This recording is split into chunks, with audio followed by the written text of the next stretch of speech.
Good afternoon, Mrs. Rodriguez. Thank you for attending this hearing of the Public Accounts Committee. I think you may have a bit of constraint with your time. Am I correct?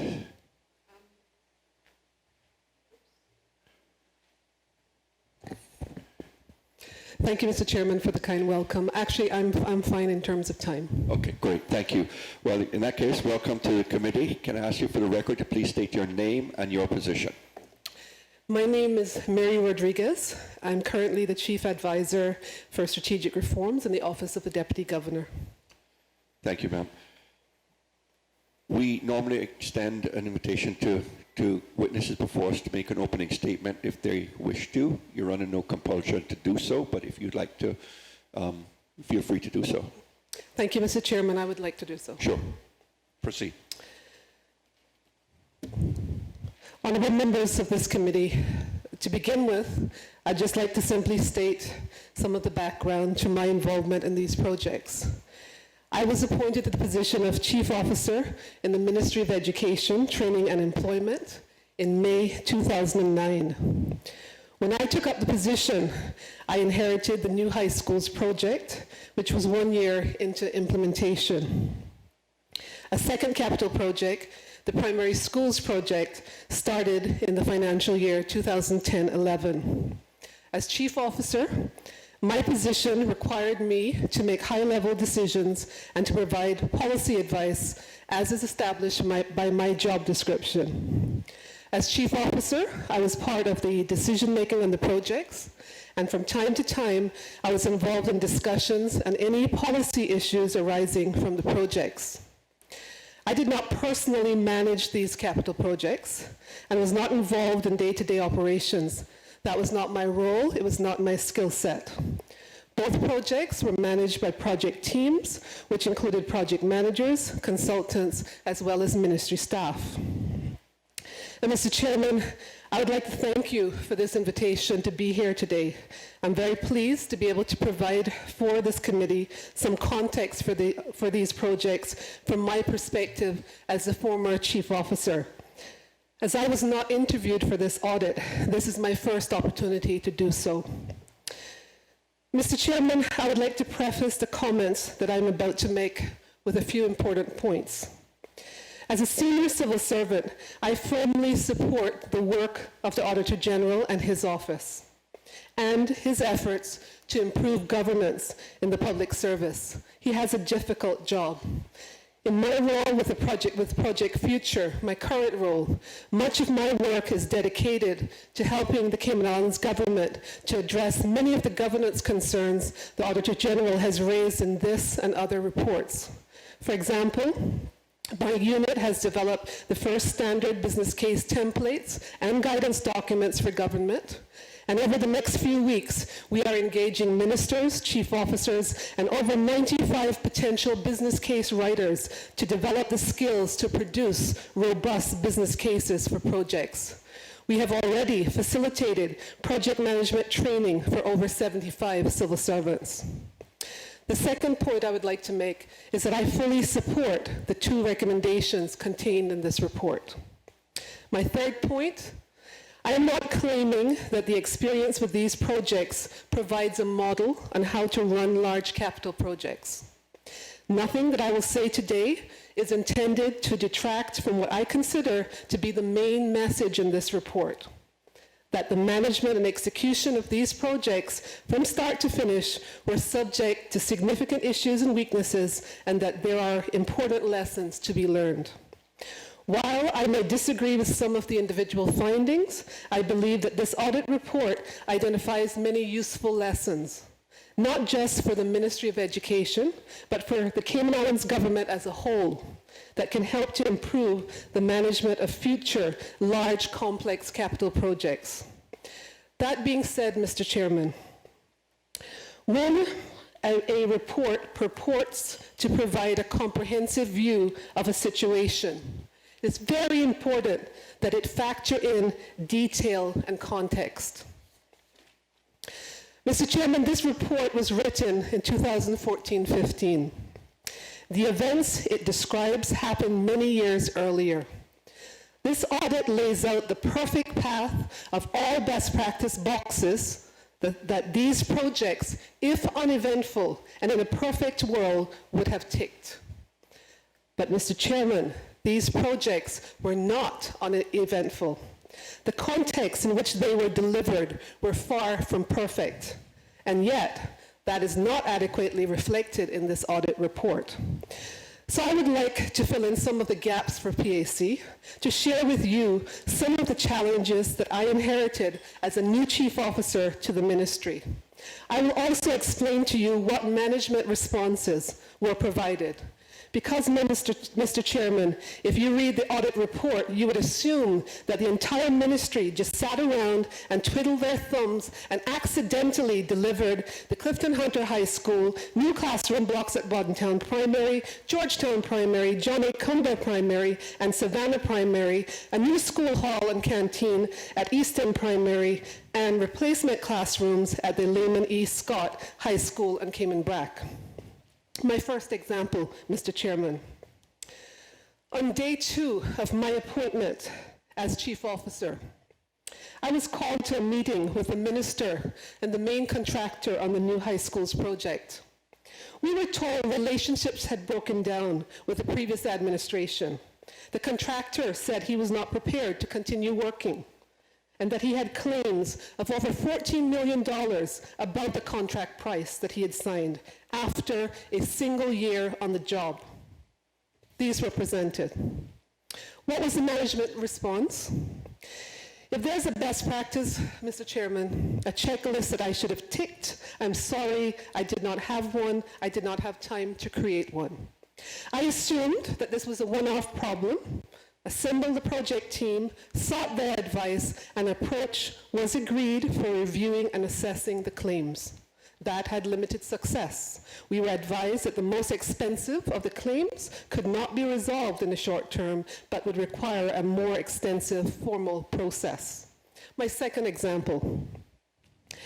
The contractor in that very early meeting complained about deficiencies in our project management. My team advised that our project management resources to deliver 2 of the largest capital projects in the history of this country were a facilities manager serving as a project manager for both schools, supported by 2 on-site professionals from a local architectural firm and a deputy chief officer.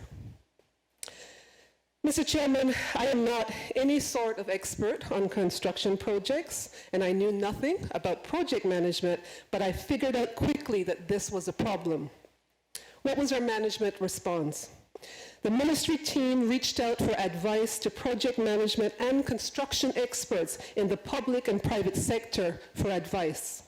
The ministry established an interim project management team, reassigned the head of facilities, who was actually an experienced project manager, to cover one of the schools. The ministry established a steering committee and a business management committee. And hand on heart, the auditors are right to criticize that we did not reestablish the steering committee after the project got restarted. Knowing what I know now in my current role, this is absolutely something that we should have done. With support from the project manager from the GoApp project, the ministry prepared a project management job description, a new project management structure, and it prepared for recruitment. Mr. Chairman, subsequent events, including the abandonment of the projects by the contractor and his termination, overtook this before it could be implemented. Example number 3. The audit mentions that there was no business case for the new high school's project when they were initiated. I didn't know then, Mr. Chairman, but I do know now the importance of a business case for establishing your anticipated outcomes for a project, your budget, identifying and mitigating risks, and establishing an implementation strategy. What the audit doesn't point out, however, was that as there was no business case, neither was there a detailed implementation plan that a new chief officer and minister could pick up to assess where we were in the process in the new schools project and to plan a way forward. Let's talk about schedules. Here's one development that stands out in my memory. I was advised by ministry staff that the contractor's contract called for him to complete John Gray High School project in phases, and that the John Gray Hall was supposed to have been completed in the first phase by summer 2009.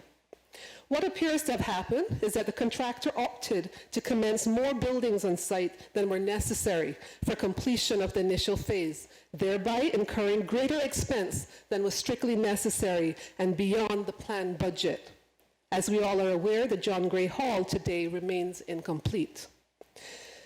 The auditors are very critical of the ministry's role over the life of the projects, asserting cost overruns, lack of management controls, cost controls, forecasting, etc., etc.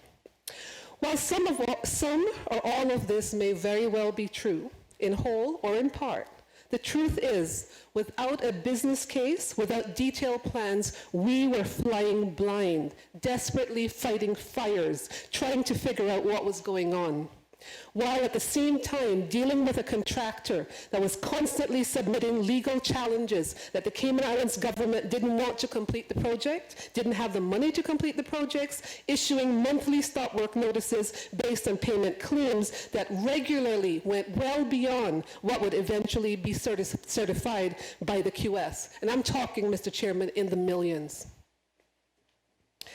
Mr. Chairman, I don't really know how we should have been able to follow that perfect best practices path that was outlined in the report. But here's what we did.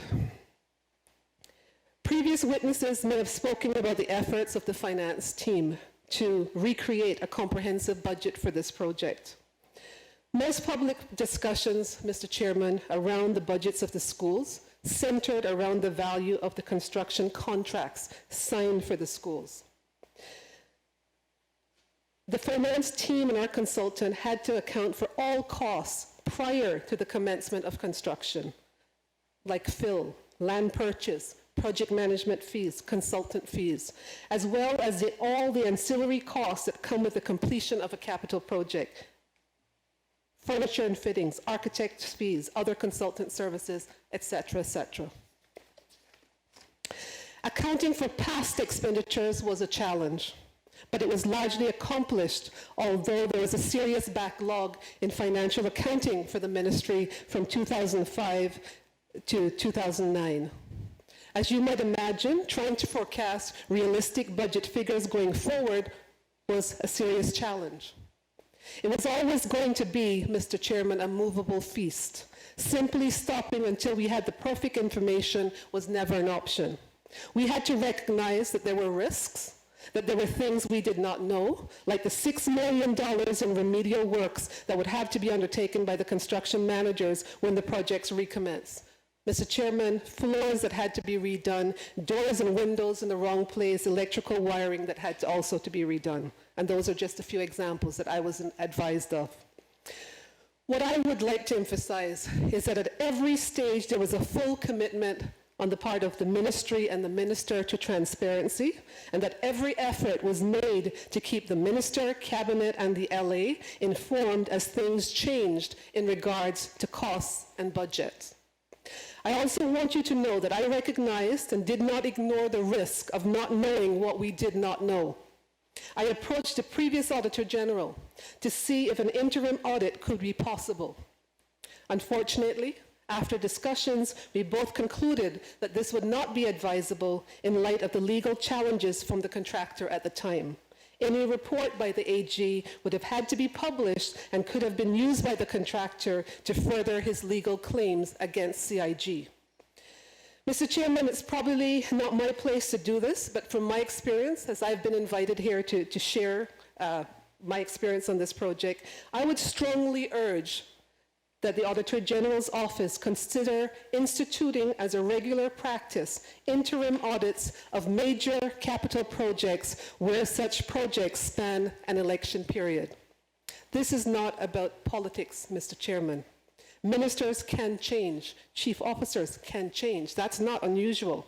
And I would personally hate for another chief officer to find himself or herself in the position that I did. Example number 4. My next example, Mr. Chairman, came 3 months into my appointment. The ministry received notification from a local bank that a bridge financing loan to the contractor, from which around 5.6 million had been drawn down, was about to come due. The gist of the letter was that the contractor had not as yet repaid the funds, and as the government had signed a letter of comfort for the bank to facilitate the loan, if the contractor defaulted, then CIG would be liable for repayment. Mr. Chairman, I wish that the ministry, again, had had a book of perfect best practices response for this event, but we didn't. Here's how we responded. Again, I assembled the ministry projects team. However, as chief officer, I was personally not satisfied with the advice that I was getting, so I reached out to the Auditor General's office for advice. Mr. Martin Rubin is here today, and he will remember this. He and the AG reviewed and documented and provided an assessment and a range of options and implications on this situation. And I have a copy of that report here, Mr. Chairman. Suffice it to say that it confirmed my conclusions and supported the decision taken to assign payments due to the contractor to the bank instead, to repay the loan in full. Had this not been done, Mr. Chairman, as the AG and Mr. Rubin pointed out at the time, there was the risk that the contractor would have defaulted and CIG would have had to repay the loan. Shortly after, the contractor abandoned the site. Had we made those payments to the contractor, Mr. Chairman, we would have double paid the contractor, and CIG would have had to come up with an additional $5.6 million. My final example, Mr. Chairman. I note in the report on page 22, paragraph 63, it reads, and I will quote, "The ministry indicated to us that it did not complete a due diligence review of the consultant. This is in relation to Mr. David Benoit, who was appointed project manager following the termination of the contractor." Sorry, I'll just pause to make sure people are on the same page. So paragraph 63, I'll start again. "The ministry indicated to us that it did not complete a due diligence review of the consultant and his company." And skip a little bit, it continues. "While the information provided by the consultant demonstrates a long history of dispute resolution, it did not indicate that he or his company had similar experience in project management." Mr. Chairman, not only did the ministry seek to vet the qualifications of the project manager, it reached out to several different sources for advice, including the Office of the Auditor General. And if you'd permit me, I'd like to read an email that I sent to the Auditor General and his response. It's dated Thursday, December 17th, 2009. The subject is CTC submission for a single source provider appointment. And that was the approach we were seeking to explore for the appointment of Mr. Benoit as project manager. I wrote, "Dear Dan, many thanks for the ongoing guidance you have provided to assist the ministry in ensuring its approach to the appointment of a single source provider is in keeping with the requirements of the PFML. Please see attached the draft that we propose to send to the CTC. I would appreciate your comments as to, first bullet, the strength, clarity, and appropriateness of the rationale given for the appointment, the appropriateness of the nature of the request made to CTC in relation to the appointment, and any gaps in the information provided." And I concluded by saying we are working on the VFN, the value for money document. On that same date, December 17th, 2009, Mr. Duguay responded, "Good afternoon, Mary. Martin and I both had a look at the document. We believe that it makes the case for a sole source contract. As mentioned, I believe the ministry could be well served by bringing this up to CTC. However, I'm dismayed by your comment that CTC did not see it as crucial since Cabinet has already approved it. To me, the case still needs to be made." Mr. Chairman, I will stop here with the examples. If I thought long enough and hard enough, I'm sure there'd be many others. I thank you for your indulgence in letting me share these, and I hope that they have served their intended purpose, which is simply to demonstrate to this committee and the public at large some idea of the very challenging context in which these capital projects, the focus of this particular audit report, were delivered. I hope it at least nudges this committee and others to consider that although this audit might suggest that the ministry did nothing right in relation to these projects, that in fact the ministry was fighting against the odds under very difficult circumstances to manage what seemed at most times to be unmanageable. You might even be inclined to acknowledge, based on examples that I've given you, that there is evidence of where the ministry took action that was appropriate and positive and which prevented worse outcomes for the Cayman Islands government and its people. Mr. Chairman, I have found nothing to suggest that anyone involved in a new high schools project at any stage wanted anything other than to provide excellent education facilities that our children deserve and need. However, what the audit report points to is not just a Ministry of Education problem, but a Cayman Islands government problem. The report is right. Government-wide, it needs to be recognized that for projects that are exceptional, we need to put in place exceptional delivery mechanisms and to deal with them as the exceptions that they are. The fact that the high schools project delivered less than promised is a fact. But at the same time, it did deliver a state-of-the-art educational facility that is being accessed by over 900 students, and we should be proud of that. Do I wish that the same could have been delivered for the remaining students who deserve no less? Absolutely. And I know the government has plans to do just that. Armed with the learnings from this audit, Mr. Chairman, I have no doubt that the Chief Officer will be better prepared to avoid some of the pitfalls experienced in this phase. As for the primary school projects, I am less inclined, Mr. Chairman, to agree that less was delivered than promised. The ministry delivered the equivalent in terms of square footage of a brand new primary school for around $13 million. In 2 years, the ministry addressed an aging primary plant, provided state-of-the-art classrooms, libraries, staff rooms, rooms to introduce reception classes, and to cope with increases in enrollment, got rid of modulars that posed health challenges and were expensive to maintain, and I could go on. I will close with that statement, Mr. Chairman, and I thank you for your kind indulgence. Thank you, Mrs. Rodriguez. Members of the committee, witness is available for your questioning. Mr. Connolly. Actually, Mr. Chairman, with your indulgence, can I ask a question of the Auditor General's office based on the statement that was just read?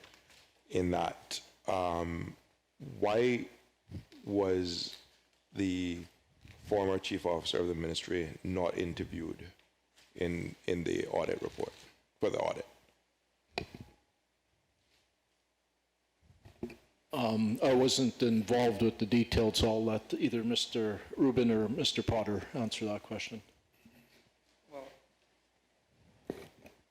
I'm trying to figure out the context, because we met with the chief officer several times during the course of the audit when it became with certain situations. We asked questions around what the framework was. We saw evidence of the chief officer's involvement in various aspects of the work.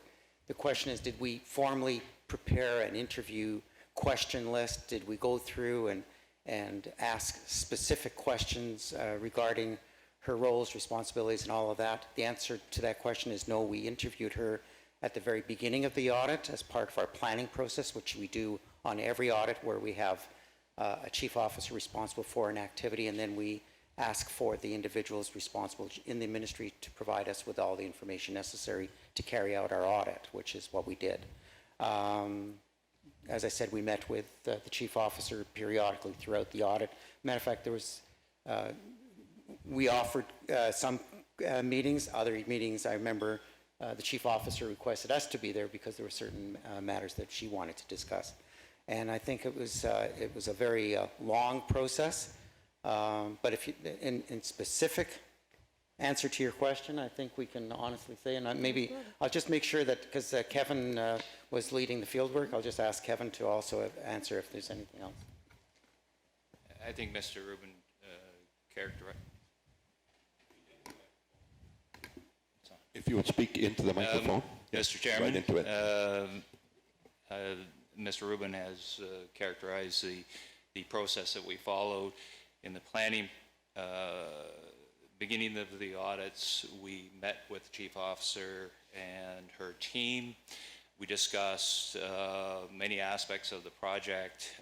We were provided with personal files of the chief officer referencing many of the things that she's talking to today in her presentation.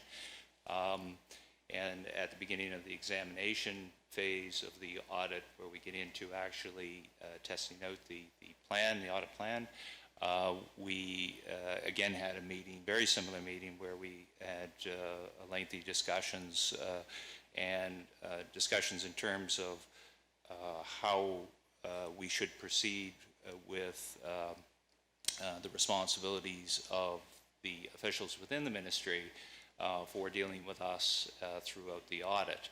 And I thought that we followed the agreements from that, from those meetings, in my understanding of what the conclusions were, how we were to proceed.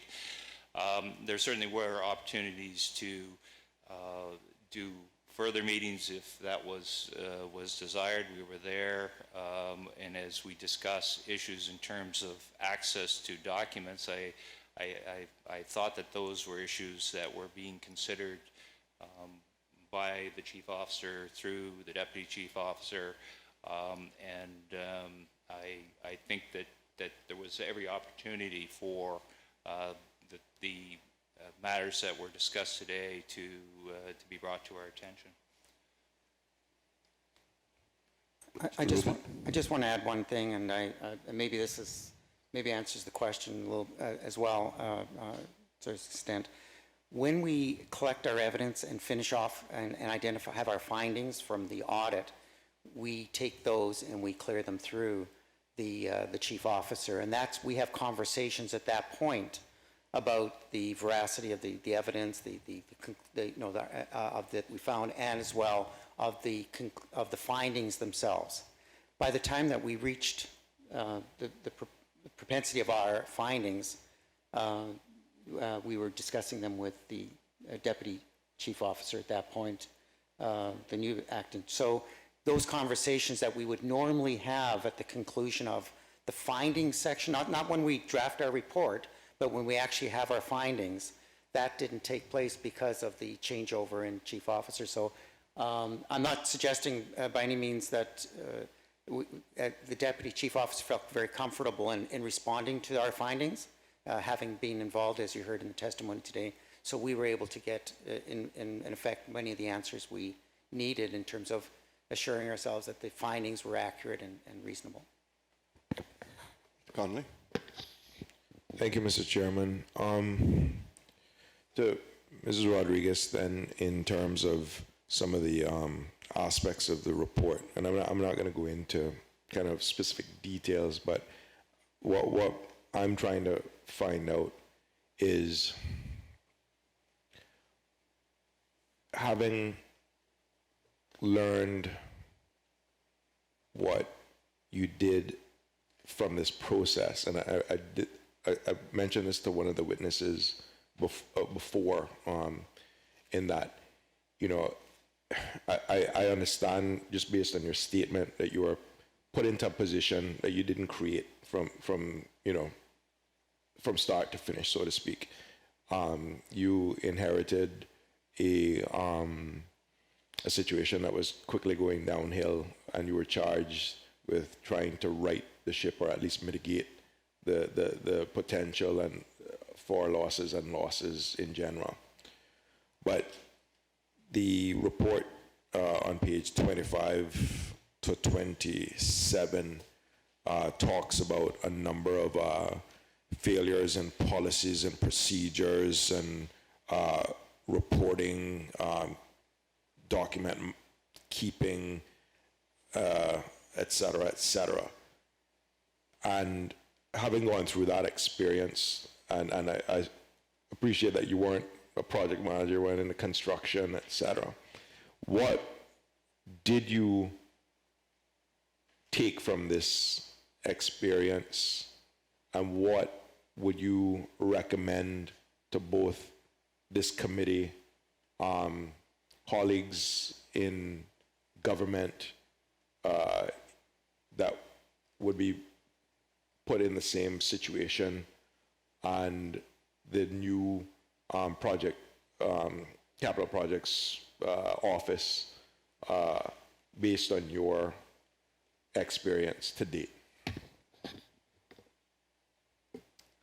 Through you, Mr. Chair, I think the most positive of responses is to say that I think the first start would be to take forward the recommendations and the audit report.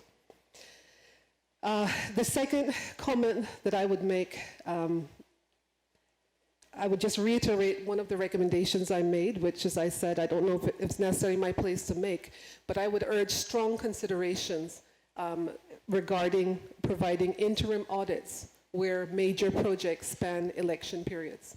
That would be very critical to establish baselines and to be able to establish clear lines of accountability and responsibility. It's also very important because it provides an early alert, an opportunity for the ministry to have feedback about how the projects are running at that stage from an external perspective, and to make amendments midstream rather than waiting for the end of the project and getting a report. The third thing I would say, I mentioned my role in Project Future. Again, this is where I agree with what the auditors are promoting in this report, that it is essential that as a government, not just a Ministry of Education, that we fully embrace the need to have and to develop formal project management methodologies and the use of business cases. I'm very pleased to be able to report that because of the work in my new unit, and I think my experience on this project is why I'm so passionate about what I currently do, I think we are well on the way to being able to deliver that. The challenge, of course, is changing attitudes. You can have forms, you can have templates, you can have defined processes, you can have methodologies, and those, Mr. Chair and member, are in place. The challenge is to change attitudes and to change culture. So I think ultimately the way forward is for everyone, from ministers, chief officers, civil servants, alike, embracing the need for us to operate very differently going forward. Thank you for that.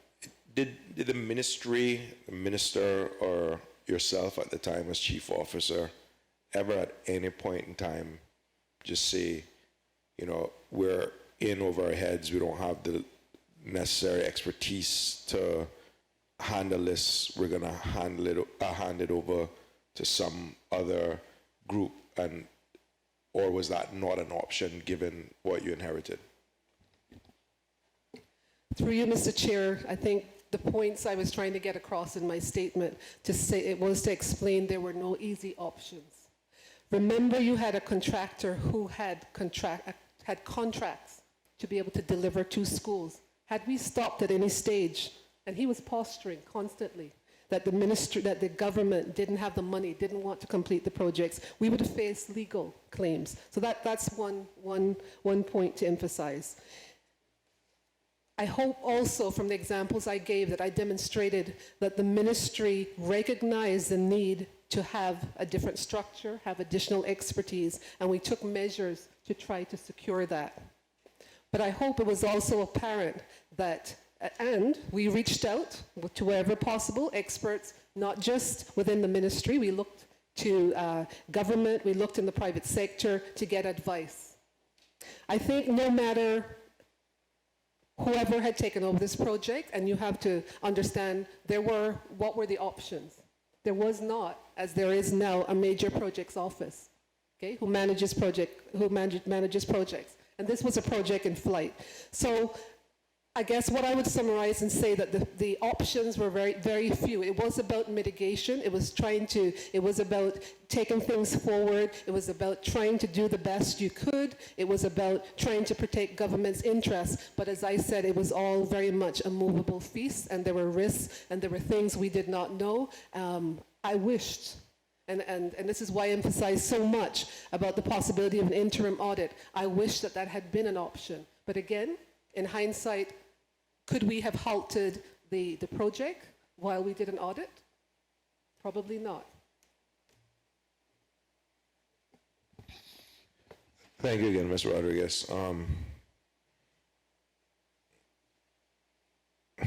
I can appreciate the difficulties that you found yourself in, especially in the change of governments, because new governments, new policies, new manifestos, et cetera, et cetera, et cetera. Having been intimately involved, where, in your opinion, did things start going wrong with the contractor, and how would that guide, or should that guide, other ministries, chief officers, etc., in terms of really delving down into contracts and due diligence, and then also actions to either enforce contracts or try to terminate contracts going forward? Because I think that of the projects, et cetera, that I've seen since I became a member of this committee, this one is one of those studies in if everything could go wrong in a scenario, it did, and then how do you take the lessons and recommend them to other people in your other high-level civil servants, etc., to really focus on contracts, partners, clauses, those sorts of things. And have you done so either in this current role or as a post-mortem in your chief officer role? Through you, Mr. Chair, I think some of the matters that you've raised are outside of my technical know-how when it comes to contracts and so on. But again, I believe that the solution is for the government chief officers alike to embrace the use of good business cases and good project management methodology. And I'm not saying, and let's talk about oversight and chief officers' roles. Not that chief officers have to be project managers, but they have to know what to look for. And that's very, very important. So when we rolled out our project management training, and when we're doing our business case development, we always make sure to recognize that the roles for different individuals at different levels vary. So for example, in the business case development workshops that are ongoing at the moment, we have a session for chief officers where we target what are their roles as project sponsors. The training for civil servants who have to prepare cases takes a different perspective. As you might imagine, the training for ministers that we've offered looks at things from a political perspective. The key is that everybody at every level has a role, and we all need to be clear what that is, but we also need to have the capability. We need to build capacity to be able to fulfill those roles. The same beyond the business cases, because that's just a start, a very, very important start. But beyond that, it needs to continue throughout the project life cycle to include good project planning, good project methodologies in terms of implementing, good project methodologies in terms of reporting and evaluating on achievements as well. So that, to me, that is the way forward. We have to invest as a government into making accountability real. And that, I believe, is through having a formal and full acceptance of the business case process and effective project management. Mr. Hugh? Thank you, Mr. Chairman. Through you, at what stage did you enter into the Georgetown primary project? Mr. Chair, I'm not sure quite what the question is asking. At what stage did I enter into the Georgetown primary? Perhaps if I could seek a clarification. Yes, when that project started in 2010, at what stage was that project when you took over the ministry? Thank you for the clarification. The primary schools project started during my time as chief officer. Through you, Mr. Chairman. In your opinion, then, what was the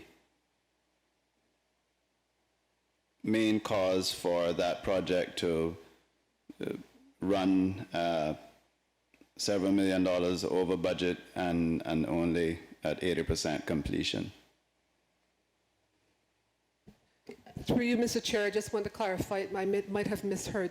Did the member say it ran 7 million or several million? Several. Several million. Thank you. I would answer that question in probably in two parts.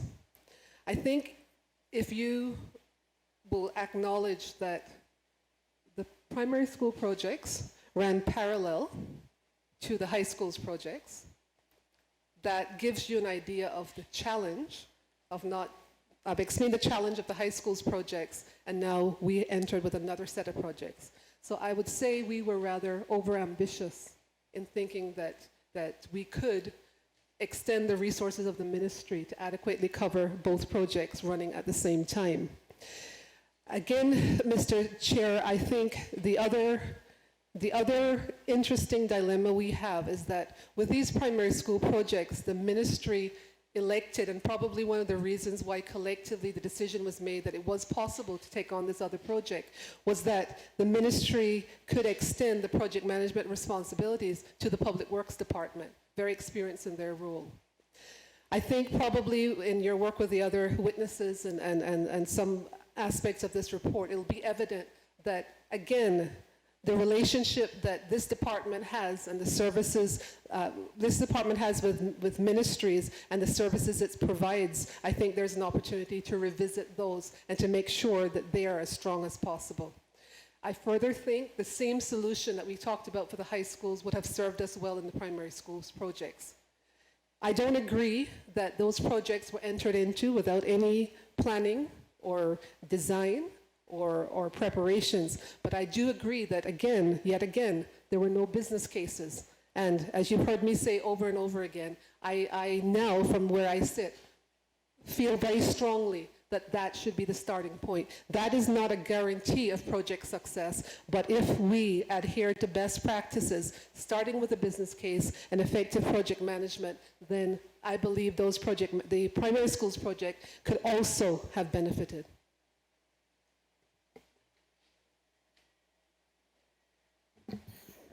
Through you, Mr. Chairman, and thankfully, at least I sent you my apologies for not making the workshop today, and you see that I am actually here.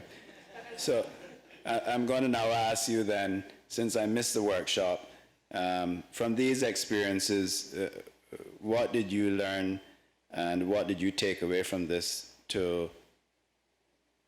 as far as what is the involvement of a minister in major projects like this? Mr. Chairman, first of all, our invitation for the session was extended to all the councillors, and they were all here in PAC. So I will give my commitment that we will do whatever we can to reschedule that very important workshop and offer another chance for people to participate. In terms of involvement of ministers, and I understand that the former minister is I think up next to, and maybe best placed to specifically speak to his nature of his involvement. But again, what I would say is that in the midst of battle, going toe-to-toe with a rogue contractor, issues with finance, because I didn't mention the impact of the legal, the financial, the global financial downturn that had on these projects, the legal issues, niceties and hard and fast rules don't always apply. And sometimes you find yourself dealing with shades of gray and not necessarily black and white. And I have to say that sometimes, given the situation that we were in, sometimes we needed the strength of the minister to make demands.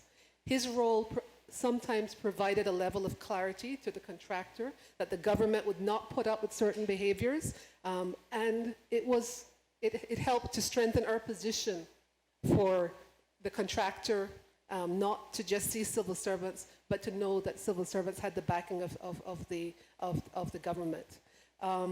So, you know, in summary, I acknowledge the concerns raised. As I say, I presume the former minister can speak to the nature of his involvement. Some of the things that are mentioned in the report, I must say, I don't recognize as something that I was aware or acknowledge could say actually happened. But what I can say is that circumstances in these projects sometimes dictated that the minister needed to be in on things together with the ministry as a whole.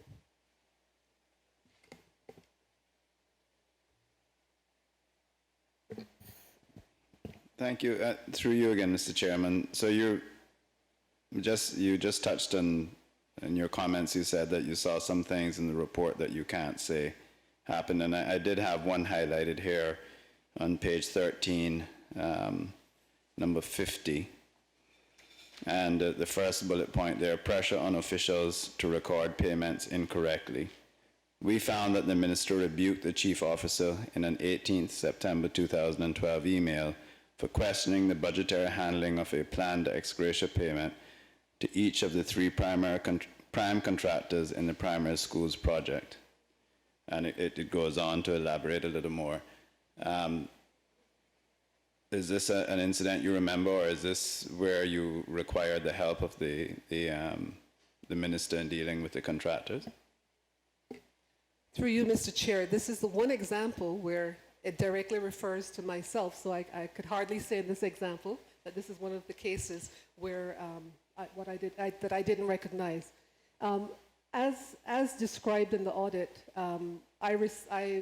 as is normal process, although I didn't participate in the preparation of this particular cabinet paper before it was submitted, it did come to me as chief officer because that is the normal process. The cabinet paper focused on a lot of technical matters, but there was one issue on budget where I felt that I needed to raise and comment. And I think that's what this comment is raising, is talking about, because I did raise it with the minister, and as you say, as the auditor's report, the response was a bit challenging.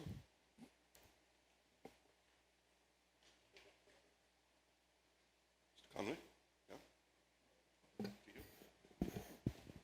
Sorry, Mr. Chairman, just to follow up on that, through you. And the second paragraph in the same section, it says, the minister went on to inform the chief officer that it was he who was responsible for the appropriations provided by the Legislative Assembly, and that it was he who would make decisions on behalf of the ministry regarding its transactions. Do you agree with the Auditor General's report here that this view of the minister's responsibility as stated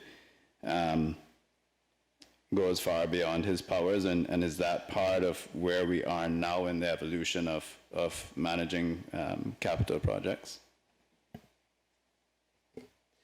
Through you, Mr. Chair, I think you will have seen from several of the Auditor General's reports, including the report specifically targeting explanations, well, series of reports on governance, highlighting that for CIG, we are at a critical stage where we need to clarify,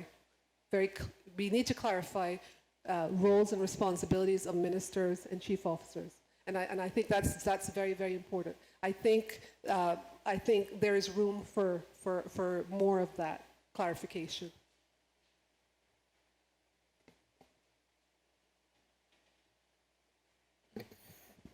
Thank you. And last follow-up through you, Mr. Chairman.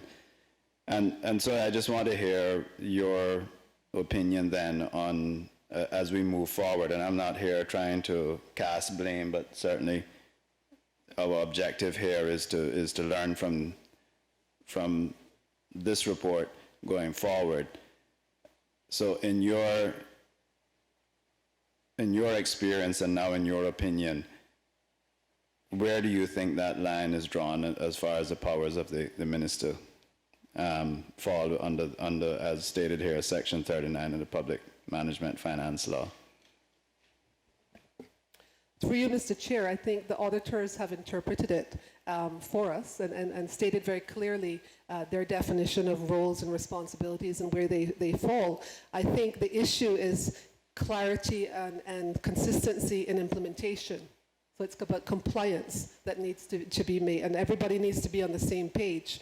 I would also just reiterate that in the case of the capital projects about which this report focuses, the circumstances under which we found ourselves was not typical. And as I explained to you, in some instances, what the involvement that occurred, in my judgment, was necessary, and I explained the basis for saying that.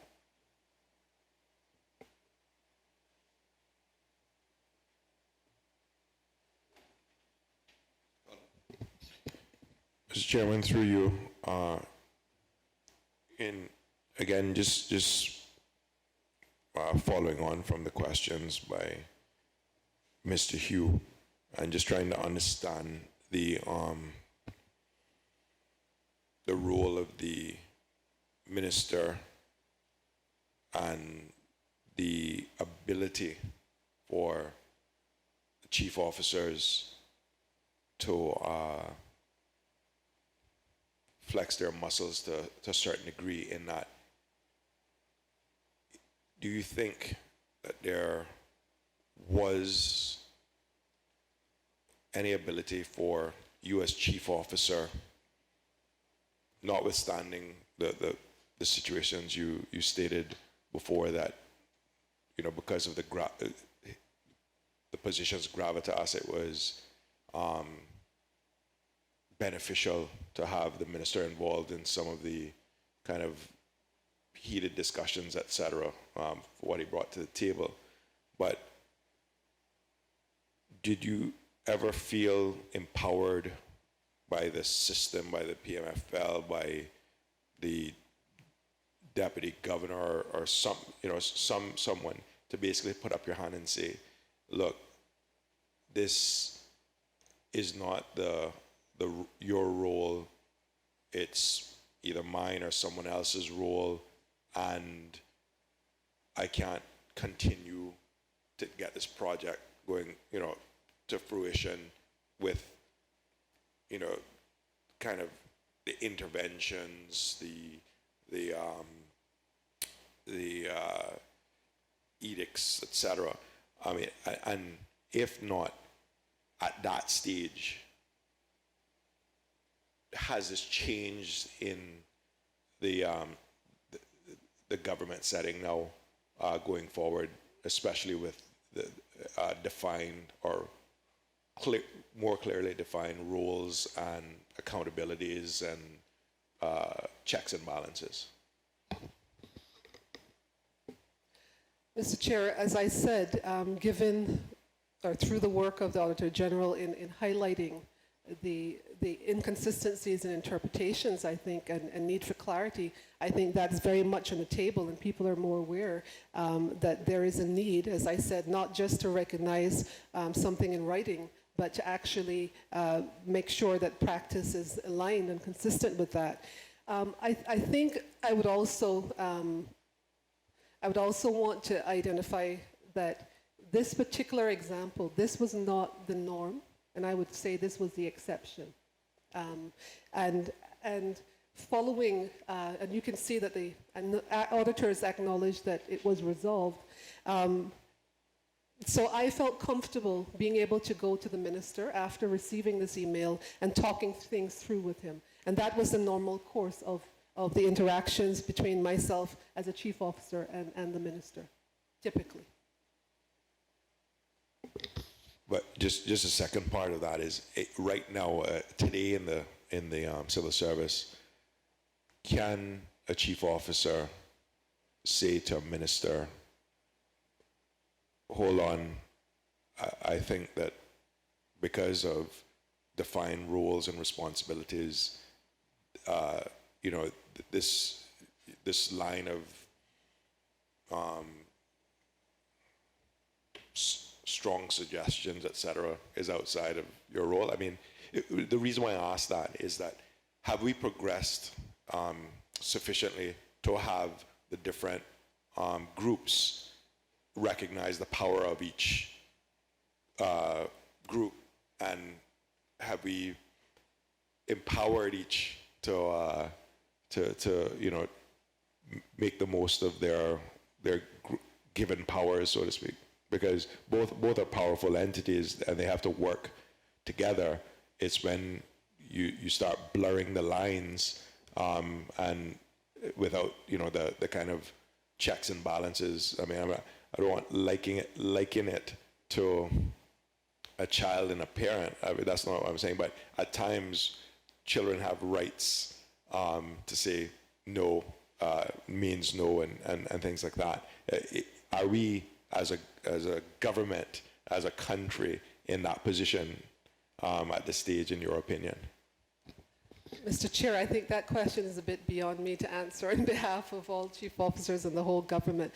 What I can say is that if you're asked, from where I sit, the law provides adequate protection, it provides clarity, it comes down to interpretation and willingness of people to accept the roles and respond and to understand the implications and to accept that as the culture and the way of doing business. I also want to emphasize that certainly as a chief officer, we are very fortunate to have the support and the leadership of the current deputy governor. So I certainly think any chief officer would feel comfortable, if that's part of your question, having a route, if there were issues, to be able to take it to him. So I think that's certainly there.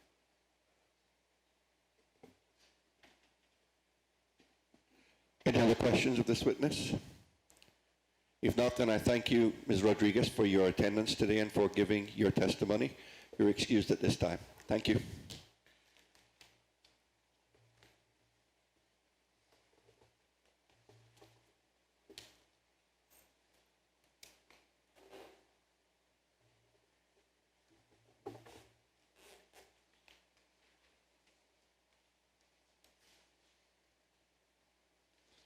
The committee would like to summon our next witness, the Honourable Rolston Anglin, former Minister on the Ministry of Education, Financial Services and Employment.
Anglin, if you could please take a seat on the right-hand side here, and one of those empty seats would be fine.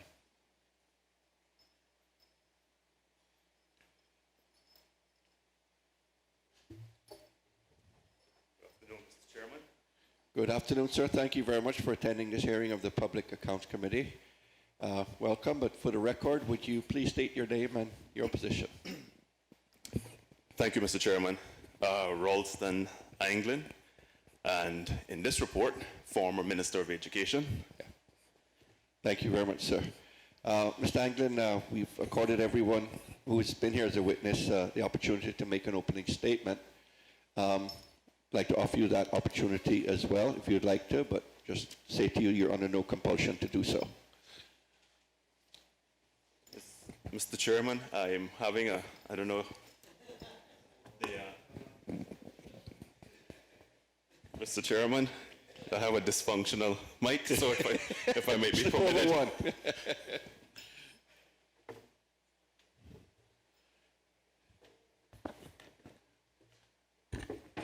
Thank you. Thank you, Mr. Chairman. Mr. Chairman, this might be a sign that of what my wife and my kids have said to me, stay away from politics.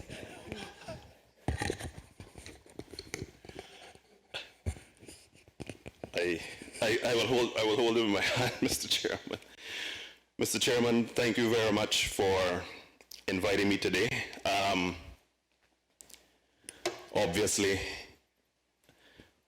having served for a number of years and having been in that chair, I have always been one that feels it's important that the committee reaches as far and as wide as it possibly can to ensure that in its work it's able to get as much facts as it can surrounding any report that they're going to look at. If I may just start, Mr. Chairman, very briefly by just giving some context before the statement, of which I will be more than happy to email to your clerk just so she can have it in electronic format if she should need to have it. Mr. Chairman, the week between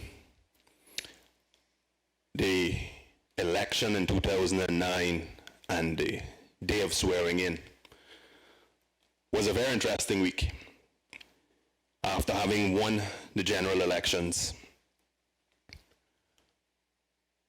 we were approached by so many individuals and people, 99% of them with, of course, ideas of things they thought should happen, ways they thought could help the country. But it stands out in my mind quite clearly when I was walking, thinking I was going to my car and getting a call back to say that there was an important meeting that had just started that I had to attend because I was going to be assigned the Minister of Education. It was at that point that I met Hunter Jones, who was the principal of Tom Jones International. He gave me every story under the book as to why the projects were in trouble, and of course, in doing so, took no responsibility. For people that think like me, that tells me that when I demitted office, if he was a general contractor, he'd do the same thing to me. And so I listened, and we very quickly then called the two managing directors of the two larger firms in Cayman because we wanted to get a context for that conversation, knowing from what he had said, which a lot of it wasn't public knowledge, that this was going to be a challenge. This was going to be a grave challenge. And so we met with some of the other principals to get an idea of what they knew and what they'd seen and what they'd heard from the bidding perspective. Mr. Chairman, we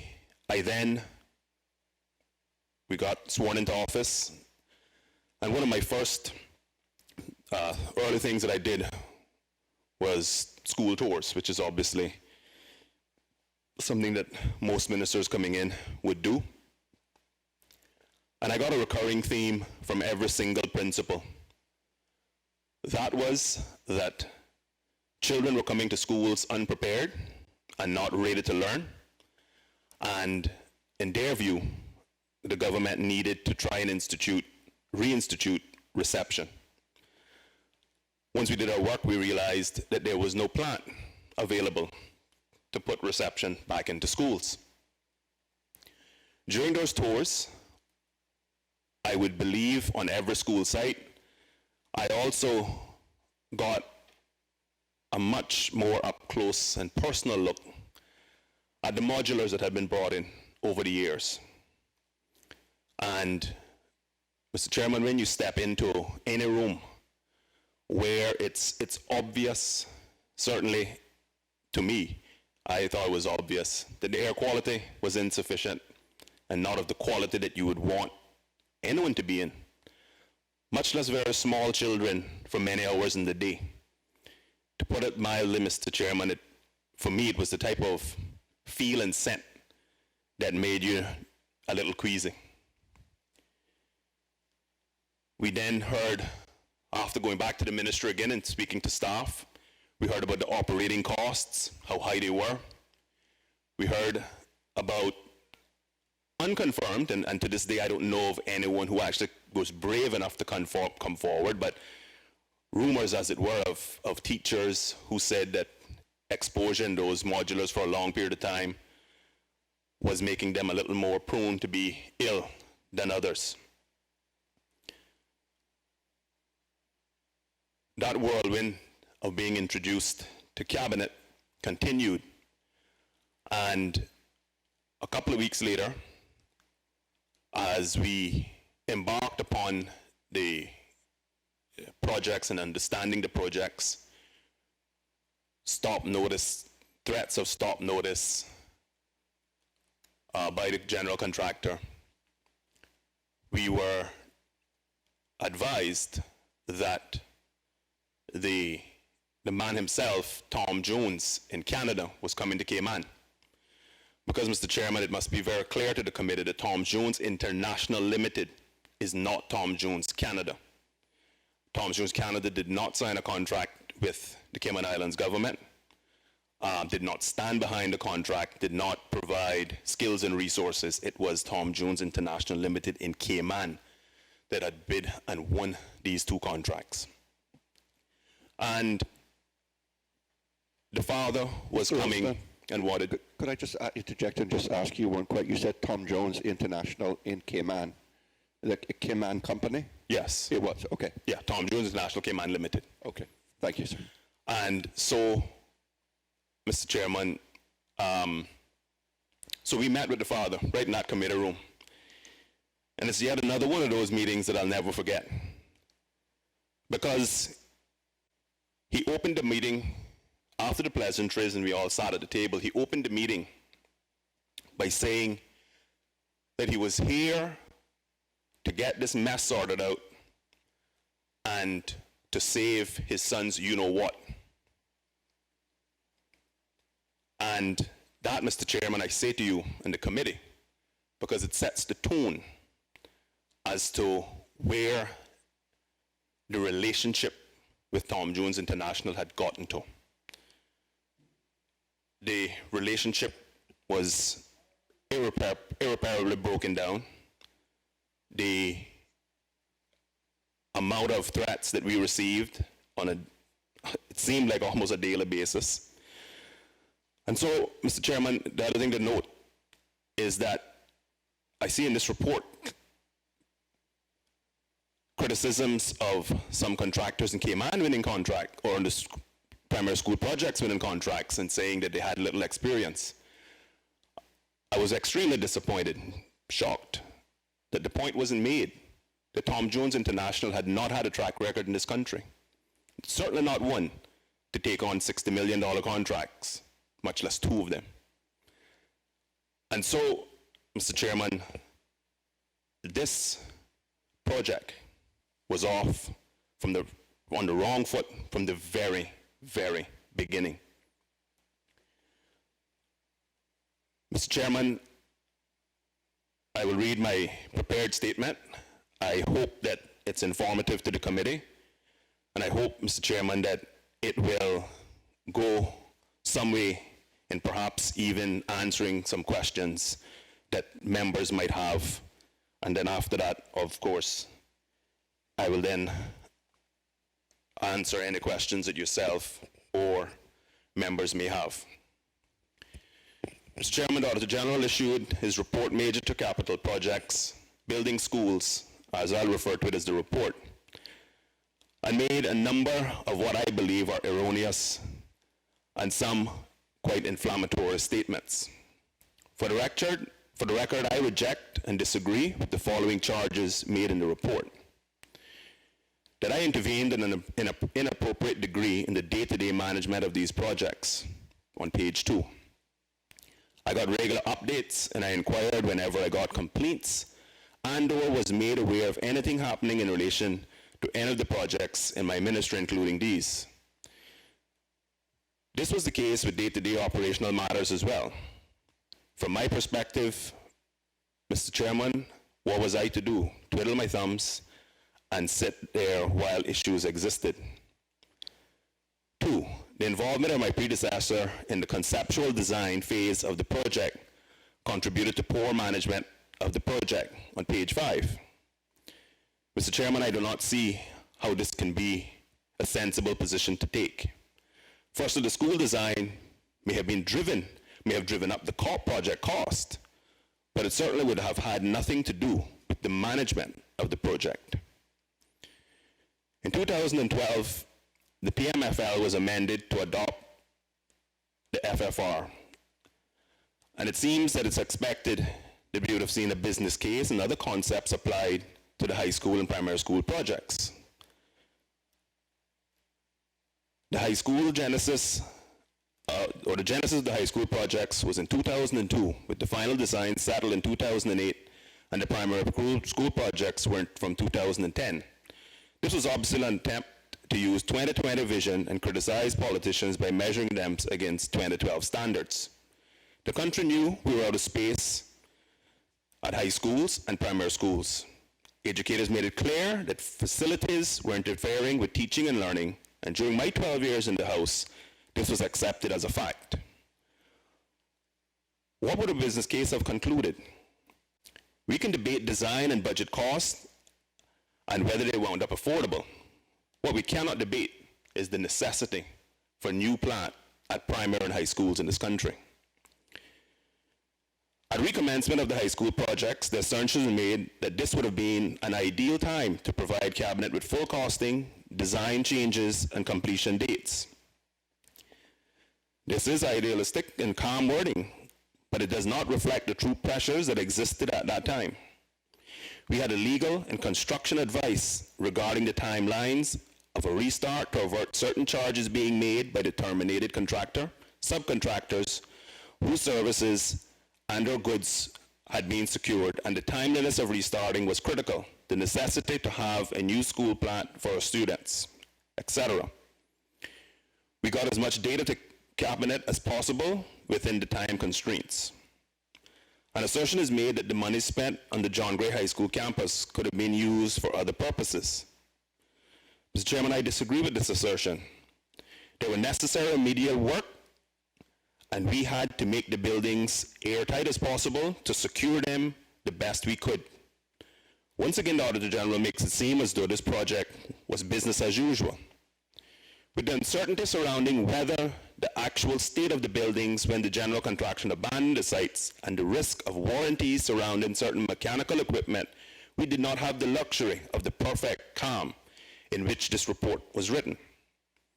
I fully updated my colleagues in our caucus, and whilst there was much debate about whether we should have abandoned the projects altogether, the legal arguments was put to us regarding the potential impact it would have on litigation with the general contractor, and equipment and warranty issues weighed heavily in the decision to continue, and that we had to act quicker than many of us would have liked.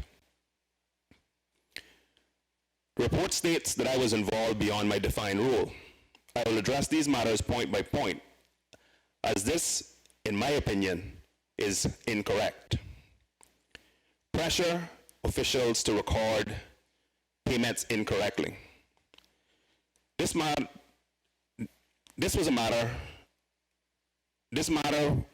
Mr. Chairman, as Minister,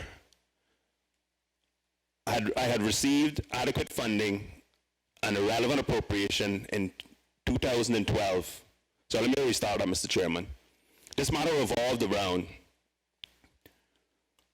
funding that I had received and whether the appropriation was in 2011-12 versus 2012-13. The matter was resolved and was paid. Did I ask the chief officer to record a fictitious transaction? No.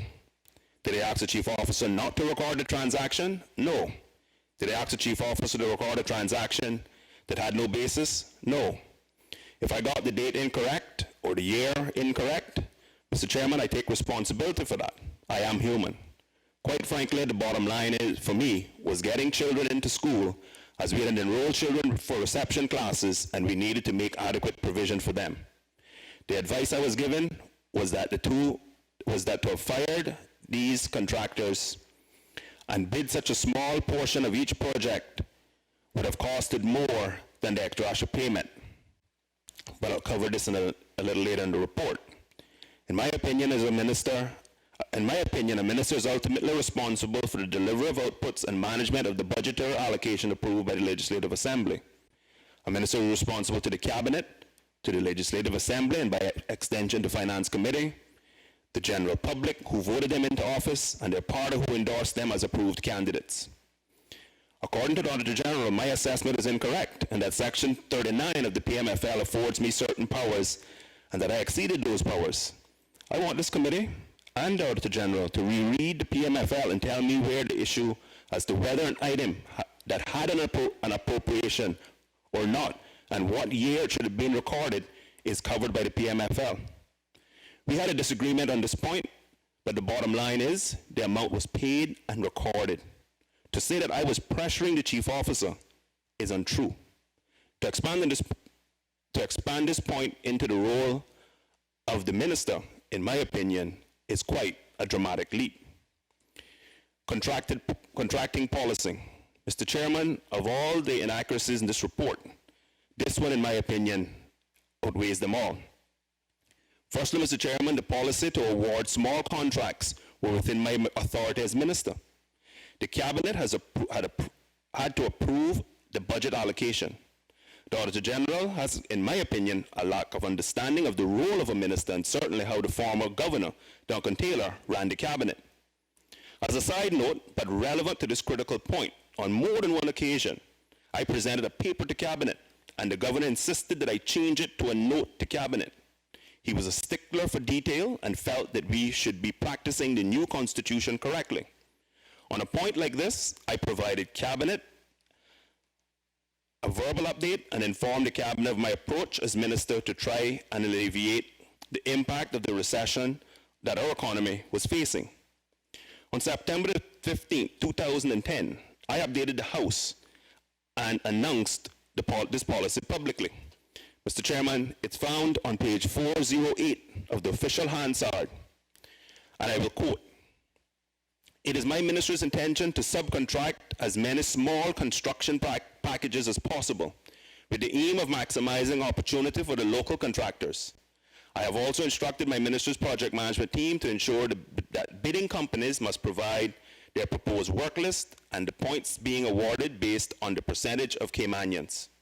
We will monitor these lists on a weekly basis for any company winning work on these two projects." Mr. Chairman,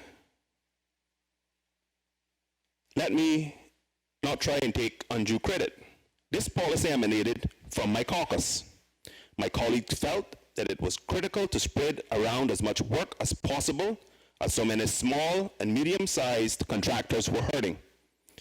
Mr. Chairman, I think you will recall the crisis that existed at that time. We had daily calls as representatives from families and business owners who were in trouble. We fully realized that this would have a cost implication on the schools projects. The decision was simple: get as many people back to work or have a burgeoning poor relief budget on the already overwhelmed social services department. I went to the Cabinet, the House, and stated publicly on the Rooster Talk show the policy that the government was embarking upon regarding small works contracts. Further, Mr. Chairman, I did not instruct any ministry staff on who should get work. This was left to them. To further add to the inaccuracies, the Auditor General then goes on to state that there was a Cabinet paper in July 2012 in which I indicated for the first time this pyramid approach. Which one is it? You say I did not take it to cabinet, then you say I took it to cabinet in July 2012. Mr. Chairman, as I have already pointed out here, I announced it in this House from 2010. Further, Mr. Chairman,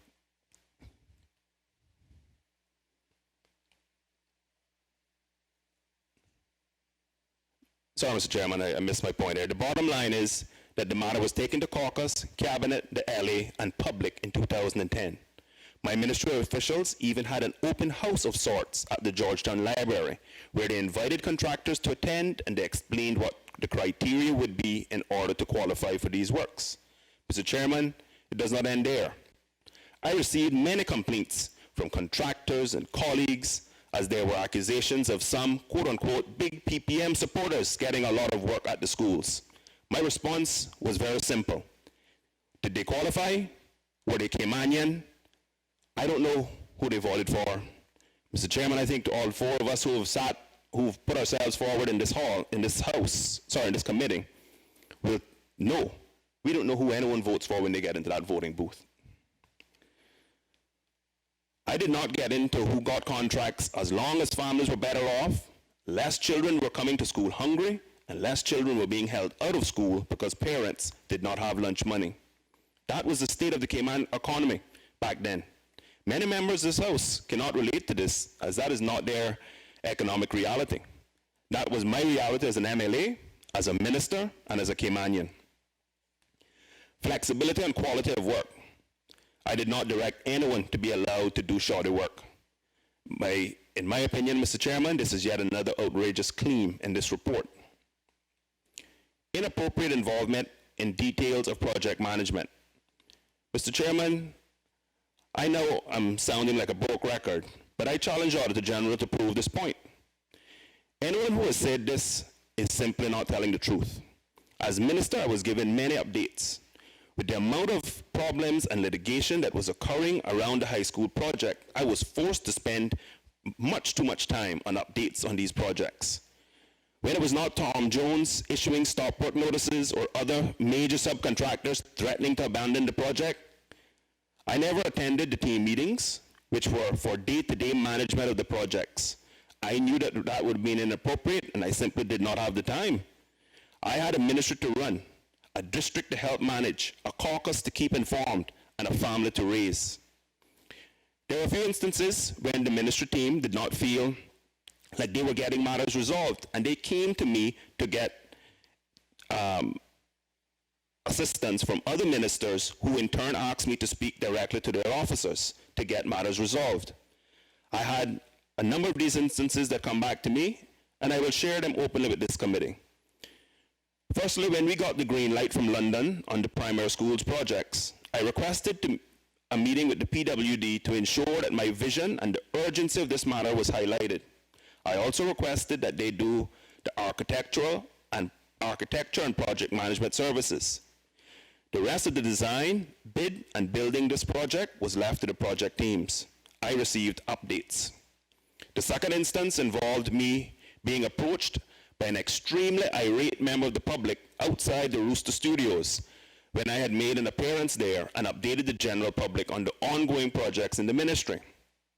He challenged me to justify the type of roof that was in the design of the buildings. He stated that they were not created as much work opportunities and that we could, if we had used a wooden roof versus metal truss roof in the design. Unfortunately, I had no idea what he was talking about as I was not involved with those sorts of details. Upon returning to the office, I asked the project team about this matter. I queried the following points. What would be the cost implications of changing? Would our hurricane shelter standard shift? And were there indeed more labor opportunities? It was explained to me that it would have costed less, not compromise the hurricane shelter designation, and it would have indeed created more jobs. For me, that was a simple decision. To cover all bases, I spoke to the then Deputy Governor about the hurricane shelter aspect, as he had no issues with the change. I updated my colleagues on this matter, and ensured that there were no dissenting voices. I then asked the ministry officer to call a meeting with the PWD architect so that he could understand that this was a change that I as minister was requesting and that we had thought it through. I attended one actual meeting, team meeting, and this was at the Sir John A. Campbell Primary School. I was at the school for another matter and took the opportunity to look at the then building under construction. When I inquired of the contractor, I was directed to the project office and the team were meeting with him at that point. Unfortunately, Mr. Chairman, the laborer who told me he was in there didn't tell me he was in a meeting. This leads me to the very next point, involvement in inspection requirements. This is a staggering accusation. We had a situation where we had made all plans and arrangements to have Clifton Hunter High School open in September 2012.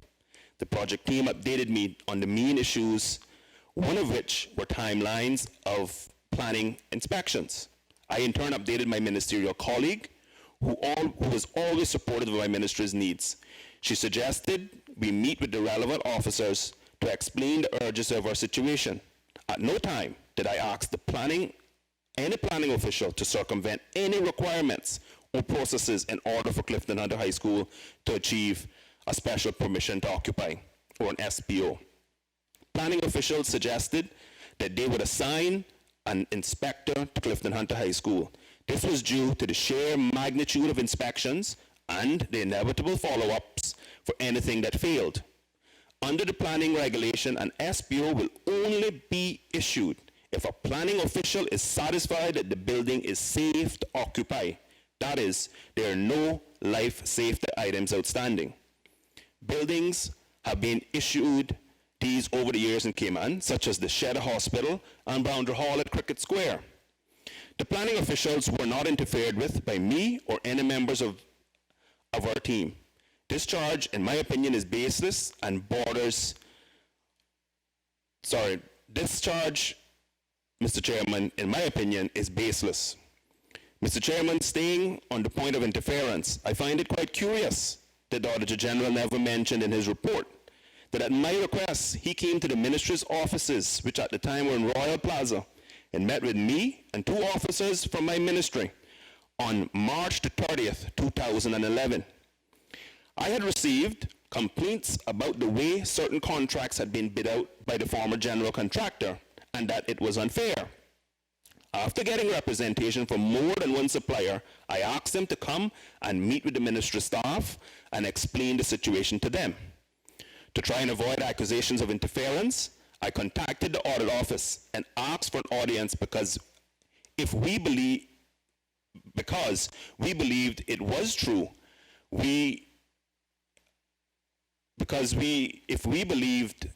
sorry, I got a wrong word in there, Mr. Chairman, and asked for an audience because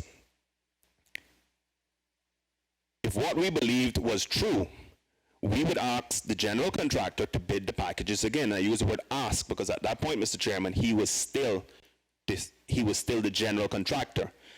The reason this became a critical point, as you can imagine, Mr. Chairman, is that whilst that was not CIG contracting those services, he was still a major contractor of the government. And if anything untoward was happening at that level, that, in my opinion, was something that the government needed to try and avoid at all costs. My notes indicate that the Auditor General agreed with our position. Was this interference?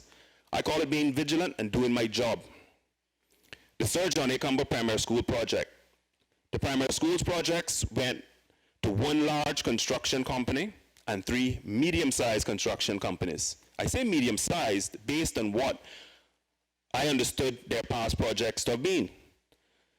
The Auditor General opens this section on page 15, point number 52, by trying to mislead the PAC and the public into believing that government's policy of spreading the work around related to the primary school projects.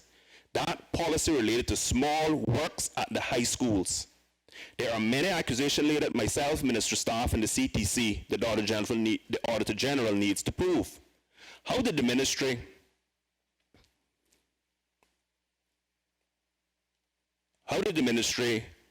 go out of its way to select a small and inexperienced contractor? The Department Tender Committee had 1 ministry staff and 3 PWD officials. The last time I checked, that's 3 to 1. I would make the following observations.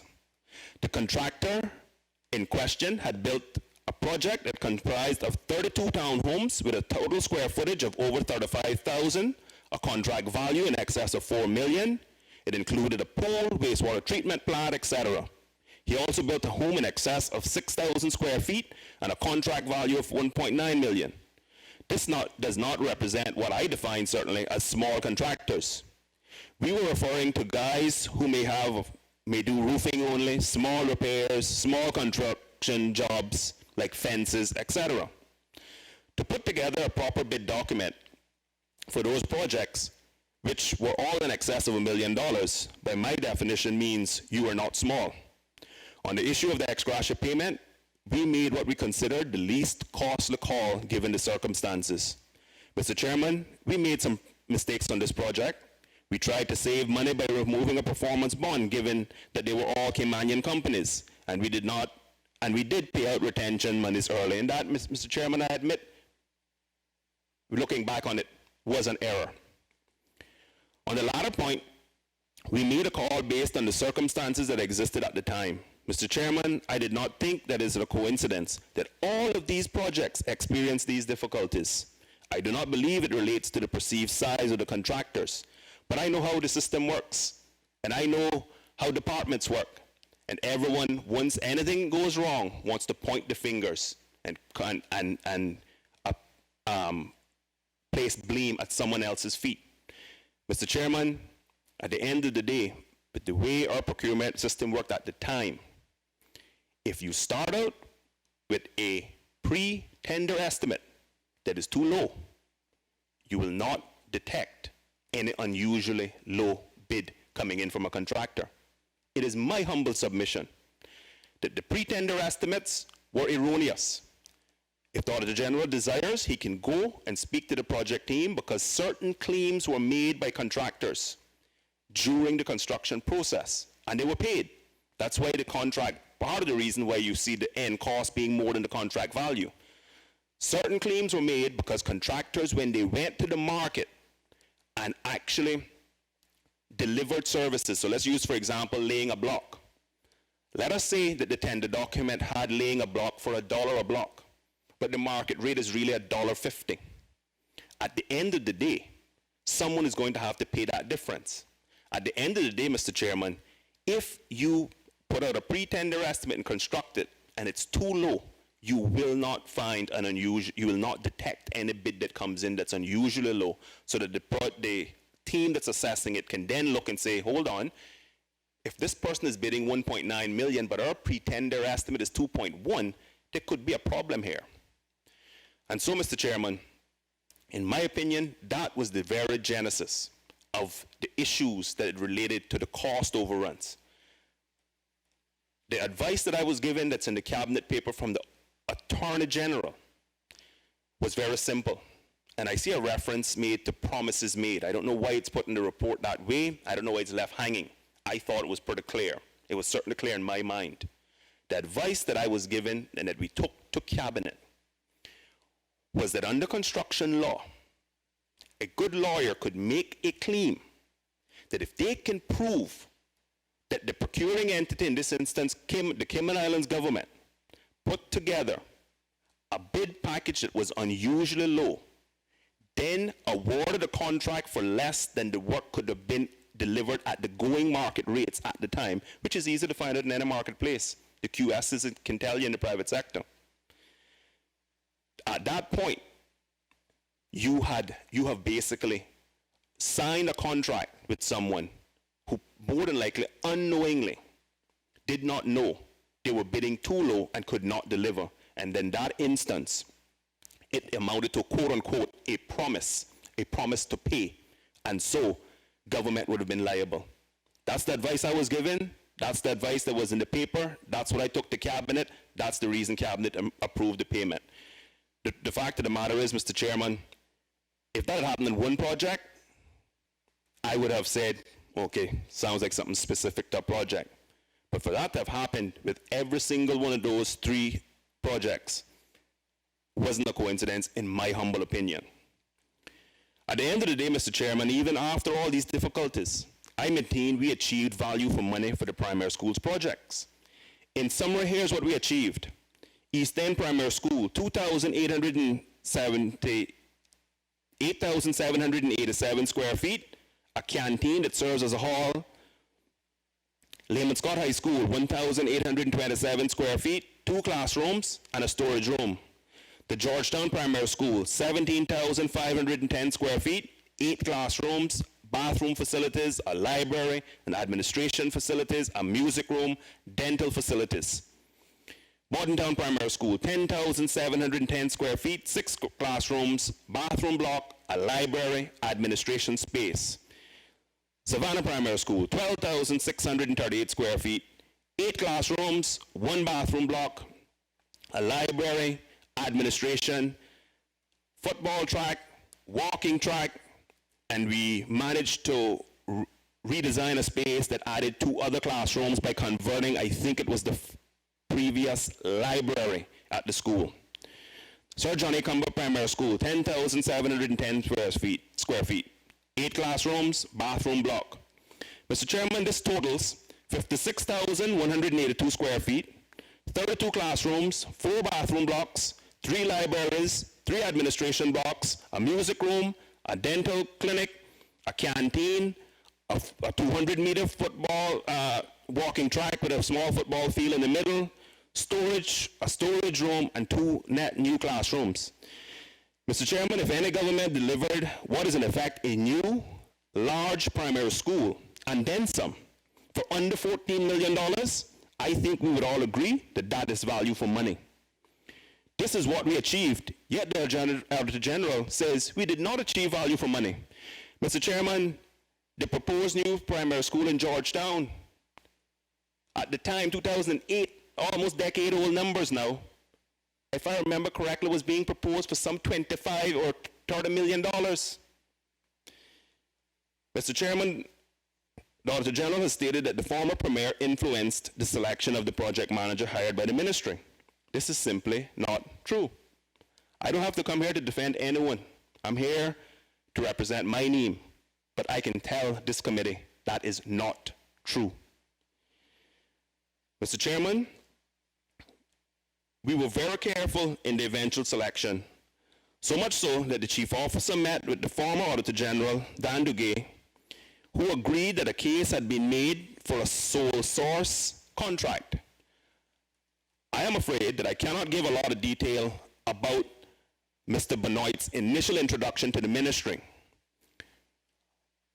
as it would have come during the early days and the very first rounds of meetings with the private sector regarding the massive issues we had inherited as a government. What I know is the former Premier had nothing to do with his appointment.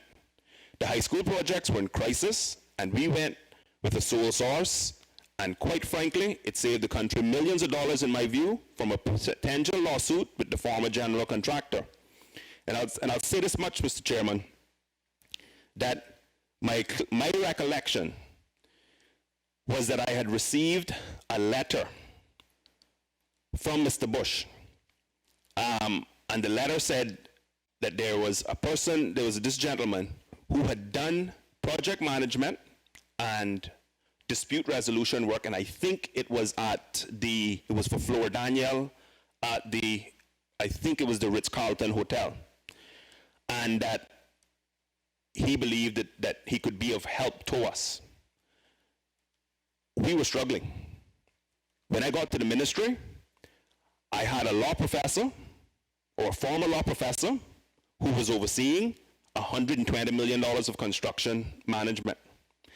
We had a facilities manager, I think the person's position was, who had been put in a position that no human being should be put in, because he was set up to fail. And people who said to me at the time and criticized them, I certainly didn't agree with them.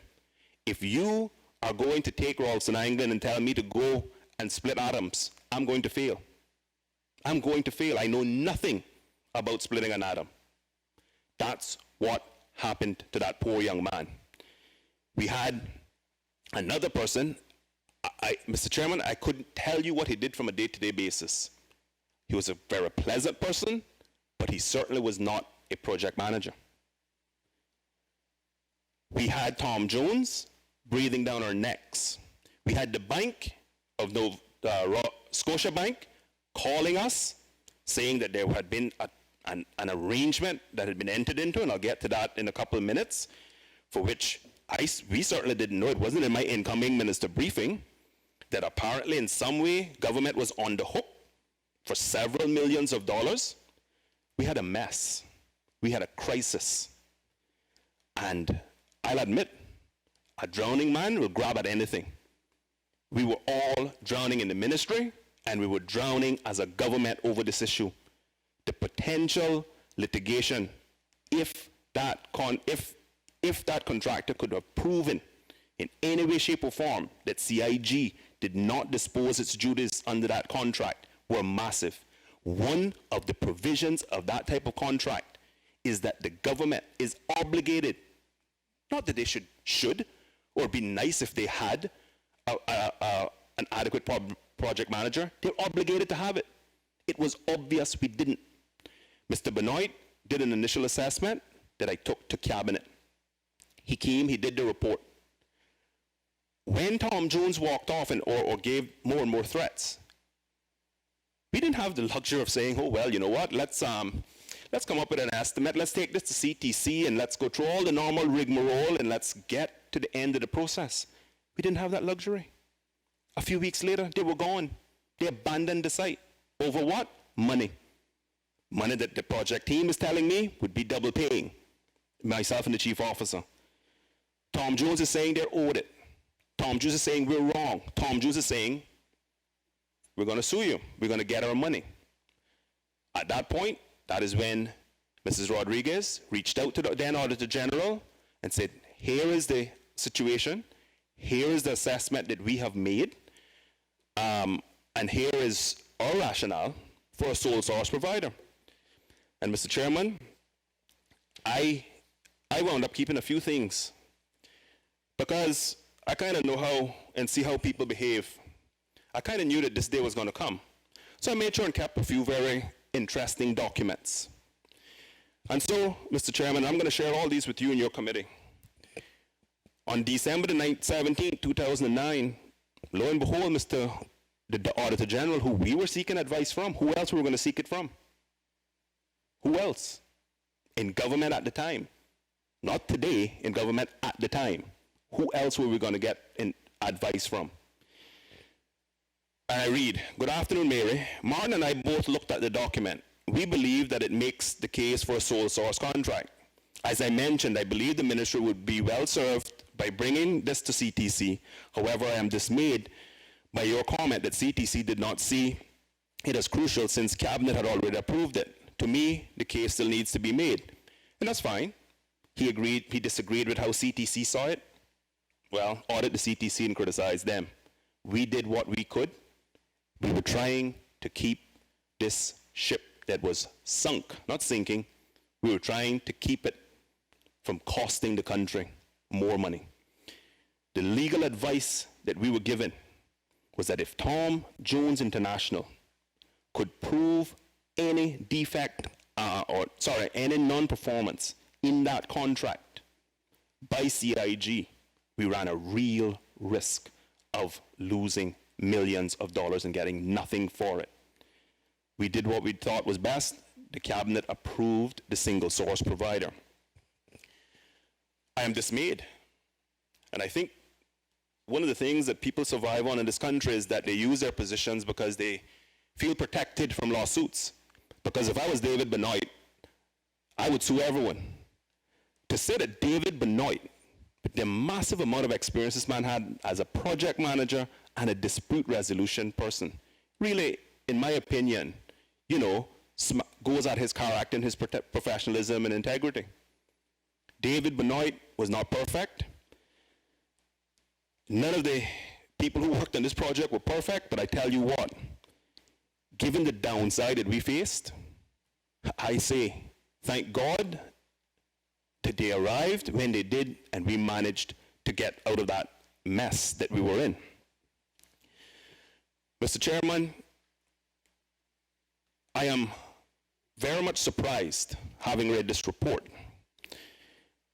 that knowing all of the, well, let me say all, because I'm sure there's plenty of things that happened in this project that I don't know anything about, certainly even in my 4 years and certainly the 4 years before that. But with all I do know about this project, I am completely shocked. And to me, it's disconcerting that the fact that in conducting this audit, the Auditor General completely ignored the facts that had been brought to his attention. Shortly after taking office, the minister was contacted by a local bank seeking payment for a bridge loan that had been extended to the former general contractor on the high school projects. This transaction was made under very curious conditions, and yet the Auditor General made no mention of this. How could any fair and rational auditor not mention this in his report? The previous government entered into a scheme to hide financial transactions from the House and the general public in the run-up to the 2009 general elections. The Audit Office was made aware of this from 2009. That amount was certainly not immaterial. It had a maximum value of CI 10 million, and I think it was right around 5 million at the time that the bank called us. Mr. Chairman, public statements were made in this House about this fact. So much so that there are emails from the previous administration.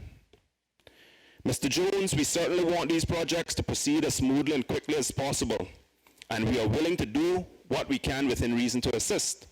However, for a number of reasons, which I cannot go into in this email, neither the Scotia Bank LC, which would be their letter of credit, or guarantee is desirable. I have spoken to the leader, and he has suggested that you explore with the bank a quote-unquote letter of comfort, which government has used before as a means of satisfying banks in similar situations.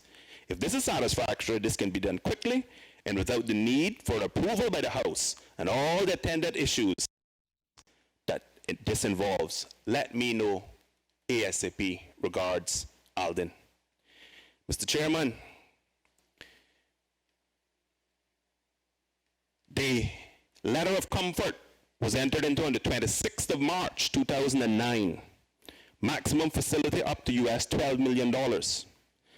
Now, with all the criticism that has been laid at the feet of Ralston Anglin, to know that this happened during this project, that you had this sort of circumvention of the rules, and this is the flagship audit now that's going to highlight everything to do with the high school's projects. We're going to say that this was a fair process, and this wouldn't be exposed, and he knew about it. How did he know about it? He knew about it because Mrs. Mary Rodriguez on September 23rd, 2009 wrote the Audit Office and made them aware of this situation. All of these documents are here for this committee to peruse and consider in its final determination as to its comments on this report. In the 2005-2009 government employed a project manager for the high schools who was hired as a civil servant, yet he lived overseas and was paid like a very expensive consultant. In 20 months, he was paid a salary of approximately $557,000 and travel expenses of approximately $47,000 for a total of $604,000 in 20 months, Mr. Chairman. We discovered this upon taking office. He was in the system as an employee. When we asked to meet him, he was nowhere to be found. He didn't live in Cayman. None of this was mentioned in the report.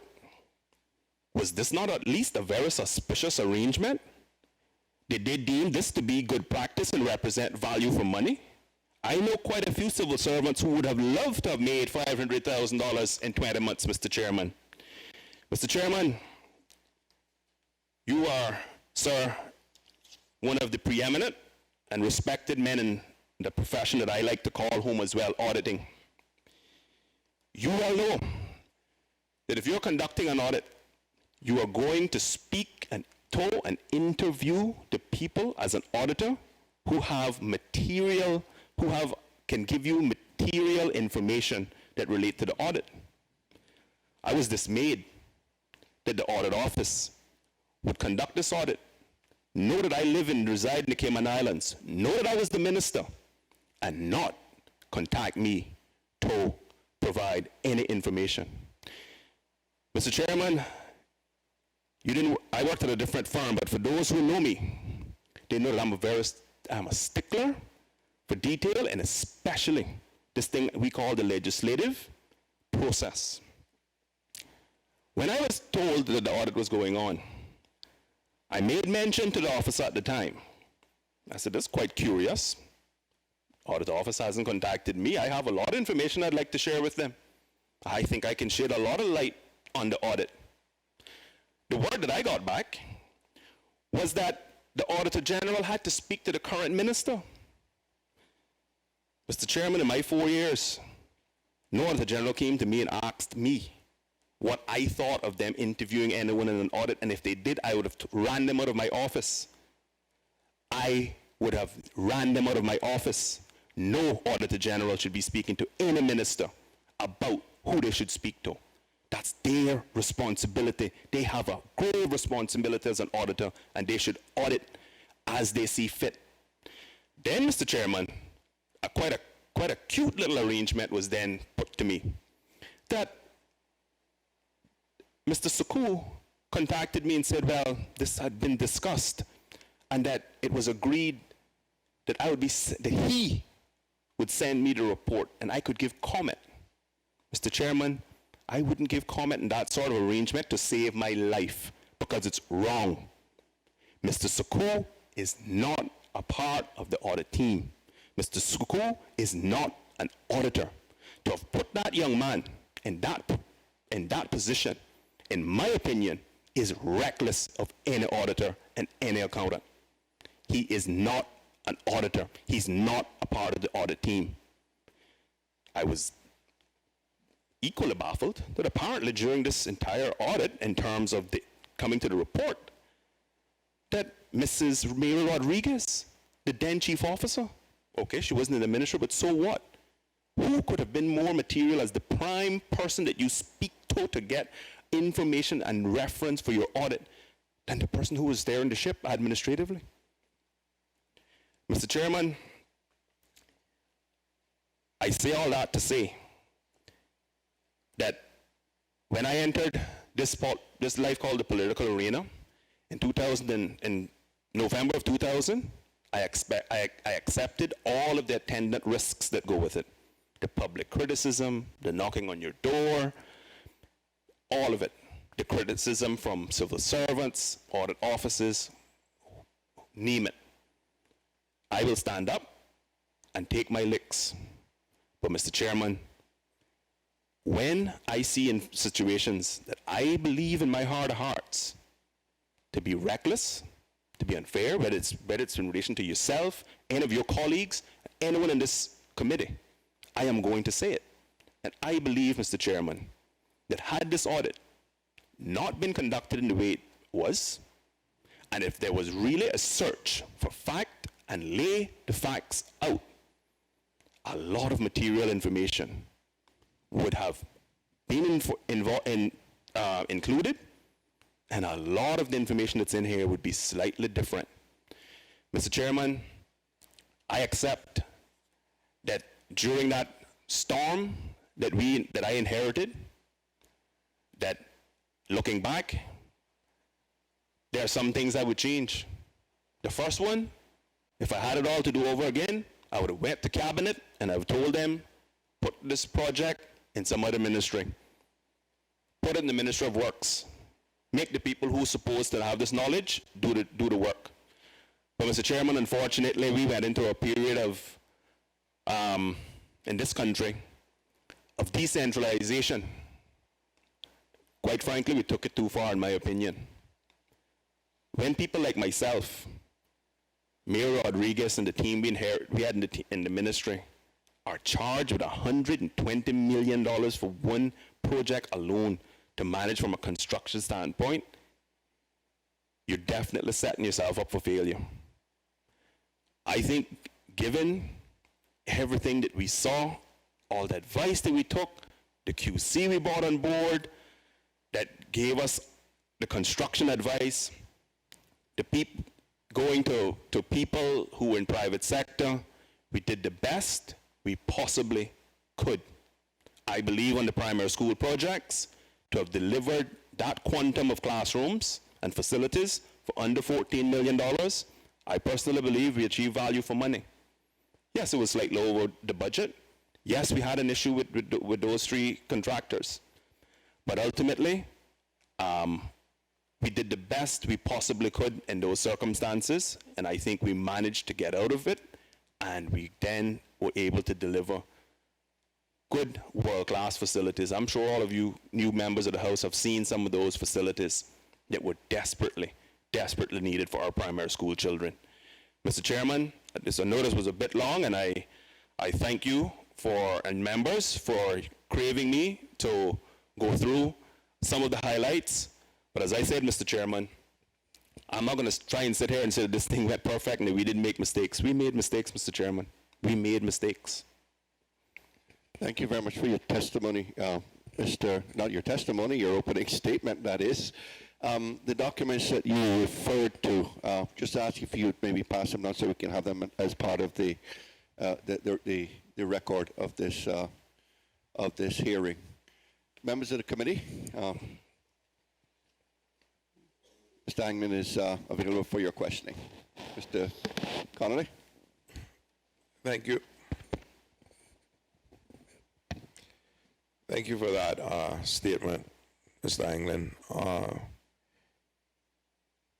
And I'm happy that you gave the context and the historical perspective of what you inherited, how you tried to deal with it, and also, you know, the issues along the way. But in terms of your decision making at the time, and given what you inherited, can you tell us whether or not it was your decision or Cabinet's decision to go ahead and take on the high school projects without a general contractor? And if so, why? Mr. Chairman, that's an excellent question. In fact, I alluded to the fact a little earlier, and I didn't bring the document, but I will find it and get it for the committee. Mr. Chairman, that decision was taken on the advice of the managing directors of the two largest construction firms in the country. I knew nothing about construction. To be perfectly honest, Mr. Chairman, through you to the member, I am not ashamed to admit that in 2009, I had never heard of construction management. I didn't know what it was. I'm serious. I contacted the two MDs and I asked them the very simple question. Here's where we are. If we retender this, would two of you bid? Because I was scared out of my wits that if we retendered for a GC, we would have a foreign entity come in, and Mr. Chairman, the mood at the time, certainly my feelings and the mood in my caucus, I would have gotten ran out if that had if the process had unfolded that way and a non-Cayman entity had bid and been successful. So I feared that. But I asked them, would you bid? The answer I got from all two of them was no. They said that there was inherently too much risk that they would not be able to quantify and that they would not have bid, and that their recommendation would be that we go a construction manager route to actually deliver the two projects. I got a letter from Arch and Godfrey, the MD, because I asked him, I said, put that in writing for me, please, tell me what your thoughts are. I got the letter. I used that. I went to my caucus. I explained what I had been told. By then, Mr. Benoit had done some work for us, so we asked him the same thing. He was of the same opinion that based on what he had seen up there, the amount of defective work that he'd seen, that it was just would have been too much risk.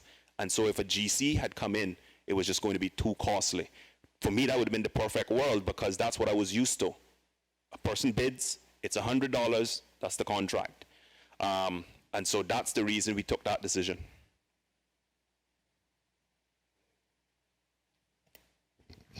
Thank you for that. And in terms of what you inherited, which, you know, by your own statement, it wasn't, you know, in another arena, in my discipline of law, we used to call them hospital passes. But in light of what you inherited, what did you believe your role and what were you charged with in your cabinet, in your government, and just in your responsibility as Minister of Education with in completing this project? So what did you see your role as, and what do you think your mandate was? Mr. Chairman, in looking at, because life was very interesting. We got elected in I just 30 seconds. So we got elected, the referendum had passed. So I'm going to answer this post-November 2006 and 2009. So obviously for a few months we were under the old constitution, and then our world changed. And whether people want to believe it or not, go look at the constitution, our world changed.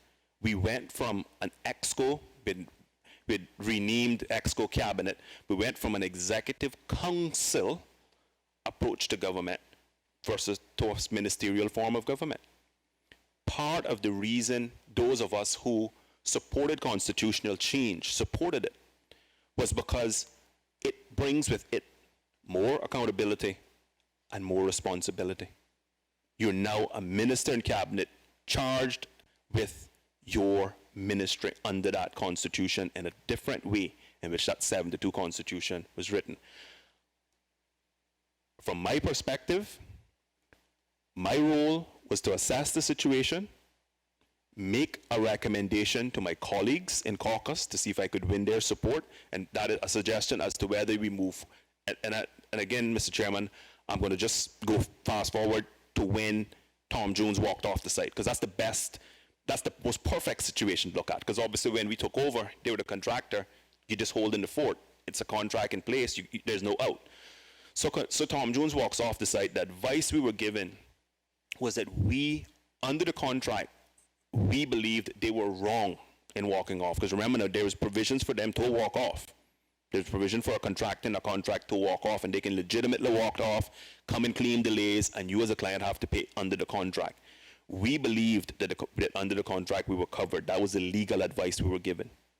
And so from that perspective, I can say to this committee, there was a number of people in my caucus who wanted to stop the projects. I had to look at this from what I believed was best for the Cayman and not the political position. The political position to take would have been, if you could have stopped, you criticized the previous minister, you got something to talk about for the next year, you can blame him for all this stuff. I looked at it, and there was a couple of things that weighed on me. I think it was around $38 million in the ground. Can we walk away from $38 million in the ground? The other thing was, the lawyers actually said, contrary to some of my colleagues' thoughts at the time, when we actually got legal advice and they came to caucus, what they said to us was, listen, the way in which Tom Jones are positioning themselves is that you run a real risk. Now, of course, as Mr. Chairman, as the member knows from being a lawyer, lawyers tell you this is their best advice. They don't know what a judge will decide, right? But their best advice to us at the time was they thought there was a real risk that if we abandoned the projects, Tom Jones could then flip that on government and say, hold on, aha, you've abandoned these projects anyway. We were right in walking off because A, you had no intention, and B, you didn't have the money to finish. Now we're going to get you for damages. That's my layman's terms of what I recall being advised.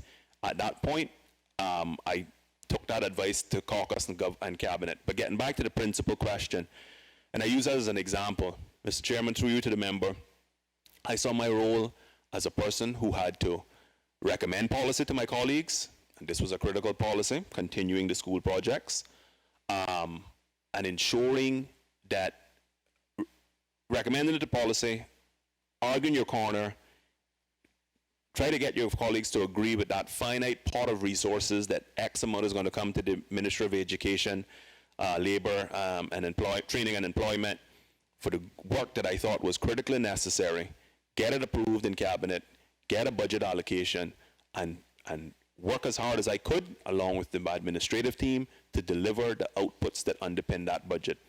That's how I saw my role. That's what I believe the Constitution says is your role. Thank you, Mr. Chairman.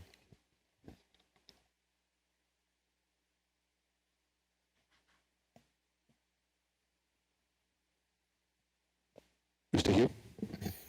Thank you, Mr. Chairman. Through you. Mr. Anglin, you, in your opening statement, you said that in issuing the small works contracts, you accepted that it was going to cost us more, but it was to get people back to work. Was that? Yes. Mr. Chairman, when Tom Jones walked off and the decision was made that we would restart, and I got my colleagues buy-in to agree that this is the right way forward, and I mentioned some of the information that were given to us that formed that opinion.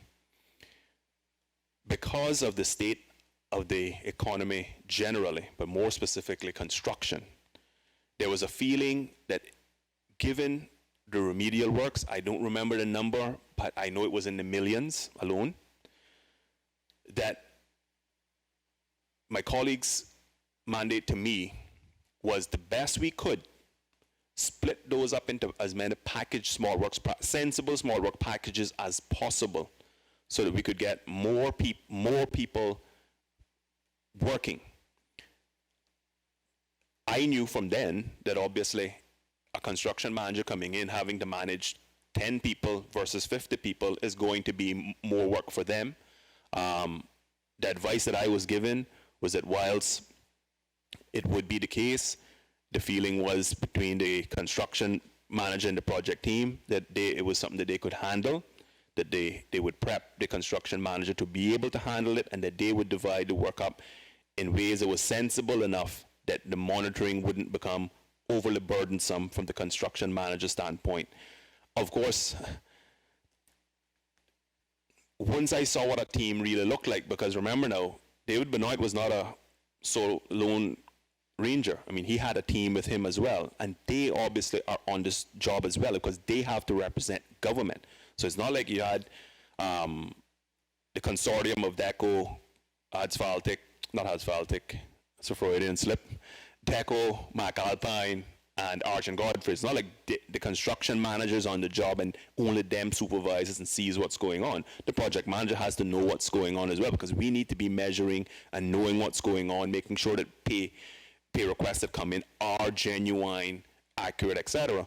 So from that standpoint, Mr. Chairman, yeah, I mean, I knew and I told my colleagues there would be a cost attached to going that route.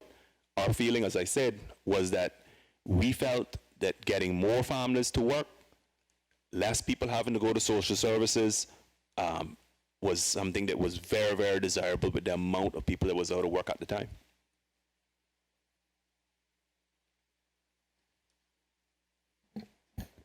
Thank you, Mr. Chairman, through you. And at the end of it here now, Mr. Anglin, are you still of the feeling that that was the route to take, or do you believe there could have been a more efficient and lack of a better word, cost-effective route to take? Mr. Chairman, that's an excellent question, and I will hold my hand up and say, and it's a fact. There is absolutely no doubt that going that route had a cost attached to it. I don't know what the cost was. I don't know if it was $1 million extra that we paid to the construction manager. I don't know if it was $2 million. I don't know if it was $500,000. Given the mood that existed in the country, Mr. Chairman, I still believe it was the right route to take. Mr. Chairman, the amount of people that were just coming to you as a representative, needing work. Mr. Chairman, I'll say this. Hurricane Ivan brought with it, in my opinion, one of the worst things that ever happened to the construction industry. Because the amount of construction firms that this country has for the population is staggering. Now, one might say, well, Mr. Anglin, that's not government's problem. If you're in construction, you can't make it, fold up shop and go find something else to do. And that's obviously a factual comment to make. But Mr. Chairman, the reality is you had Caymanians, Caymanian families who are in that industry, more in numbers once, in 2009, which was 5 years after Ivan. And I just believed at the time, given the information that was in front of me at that point, that was the best route to go. Looking back, I think we did more good to the economy and people and getting them back to work. I'll say this. I certainly wished that in our procurement system that we had some more creative and effective, is the right word, effective tools to use to try and for government to get value for money. There's good reason why we have the discrete 50,000 and below cutoff, the 20,000 below, the 250,000 above. There's good reason that we had those numbers in place. And I having sat there, I understood why. But one of the things that happens is it really, really hamstrings you as a government versus a private individual. If you bid a job and 10 people come back, you have a lot of room to negotiate and try to come to the best position with the right contractor. Of course, with government, inevitably, the accusations of corruption, unfairness, even if you did everything right, it's just there, and I understand why government don't have that. But having looked at those small works contracts and the fact that people got in and some of them went over the amount that certainly in our minds, because when you have a discrete amount and the rules that you're living by say, okay, once you get that amount, can you, if a person is literally 3/4 of the way through cementing a wall in, let's say, and he hit that number, do you then go and say to him, okay, stop right there, because you now have to be out of the rotation, let's try and get somebody, let's see who else has bid for this type of work and let's get them to finish the... So, Mr. Chairman, there were those difficulties. We can't run away from that. It's a fact. But I think all in all, Mr. Chairman, given the mandate that our caucus decided and was supported by Cabinet, I came to this House, announced it. We did everything we possibly could to ensure that it was available to the general public. Mr. Chairman, that's another point. We went to that public library with the staff for a reason. The last thing I wanted was to go down that road and for a select few to know that that's what government was doing. Come and in the back door get work. And there's 10 other people out there that could have bid and could have potentially been better. That's the reason I was public, and I did it in a statement, but not only did it in a statement, said to the staff, go advertise this on the radio. Tell people if you're interested, come and let them know what the criteria was, because we were trying our very best that everybody knew and could come and bid on the work. Mr. Chairman, through you to Mr. Anglin, in the decision leading to what we now have is 1.5 schools basically out of 3. Whose decision was it to go with Clifton Hunter versus John Gray, and also what was the basis for that decision? Mr. Chairman, I will quickly admit that I don't recall all the details that went into it, but I know in the mean, it was about amount of work actually completed thus far. It was also about logistics and looking and saying, okay, we already have 2 schools, government schools right in that vicinity. We already have a number of private schools right in that vicinity. We have UCCI right in that vicinity. We know the issues that have always existed about East End schools, North Side children, not schools, sorry, East End, North Side children having to be up so early to get to school in Georgetown. We considered things like traffic, etc. And so dollars in the ground, logistics, those are like the big things that I remember. But Mr. Chairman, I'll quickly say, I can't recall all the other points, but those are the bigger points. There are no further questions from the committee. Then thank you very much for your testimony here today, Mr. Anglin, and we'll excuse you from the committee at this point in time. Thank you, sir. Thank you, Mr. Chairman. Mr. Chairman, thank you and the committee and for having me. Two bits of housekeeping because I just want to make sure that I'm on the right foot. These meetings are in camera? Are they in camera? Yes. No, so this is being recorded and broadcast. Oh, okay. So all right. Well, that these makes... are public forum. The press has been here. Okay. And I'm not sure if they still are, but... Just wanted to make sure that I knew that for the record, because obviously I don't want to say something if someone said something to me that would be out of bounds for the committee, in regards to the committee. So thank you very much, Mr. Chairman, for inviting me here today. I hope that the information I gave provided context. I hope it clarified some of the matters. And quite frankly, Mr. Chairman, I hope that it certainly will allow this committee to do its work and to be able to opine on this committee, on this report, in a way that is fair to all concerned. Thank you, Mr. Chairman. Thank you, sir.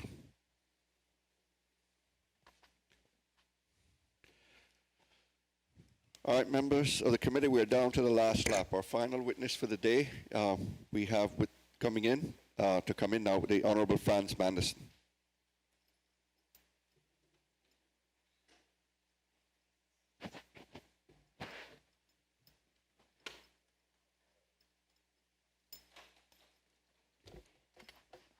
I'm going to say let's take a 3-minute break. We need a 3-minute break. We'll suspend proceedings for 3 minutes.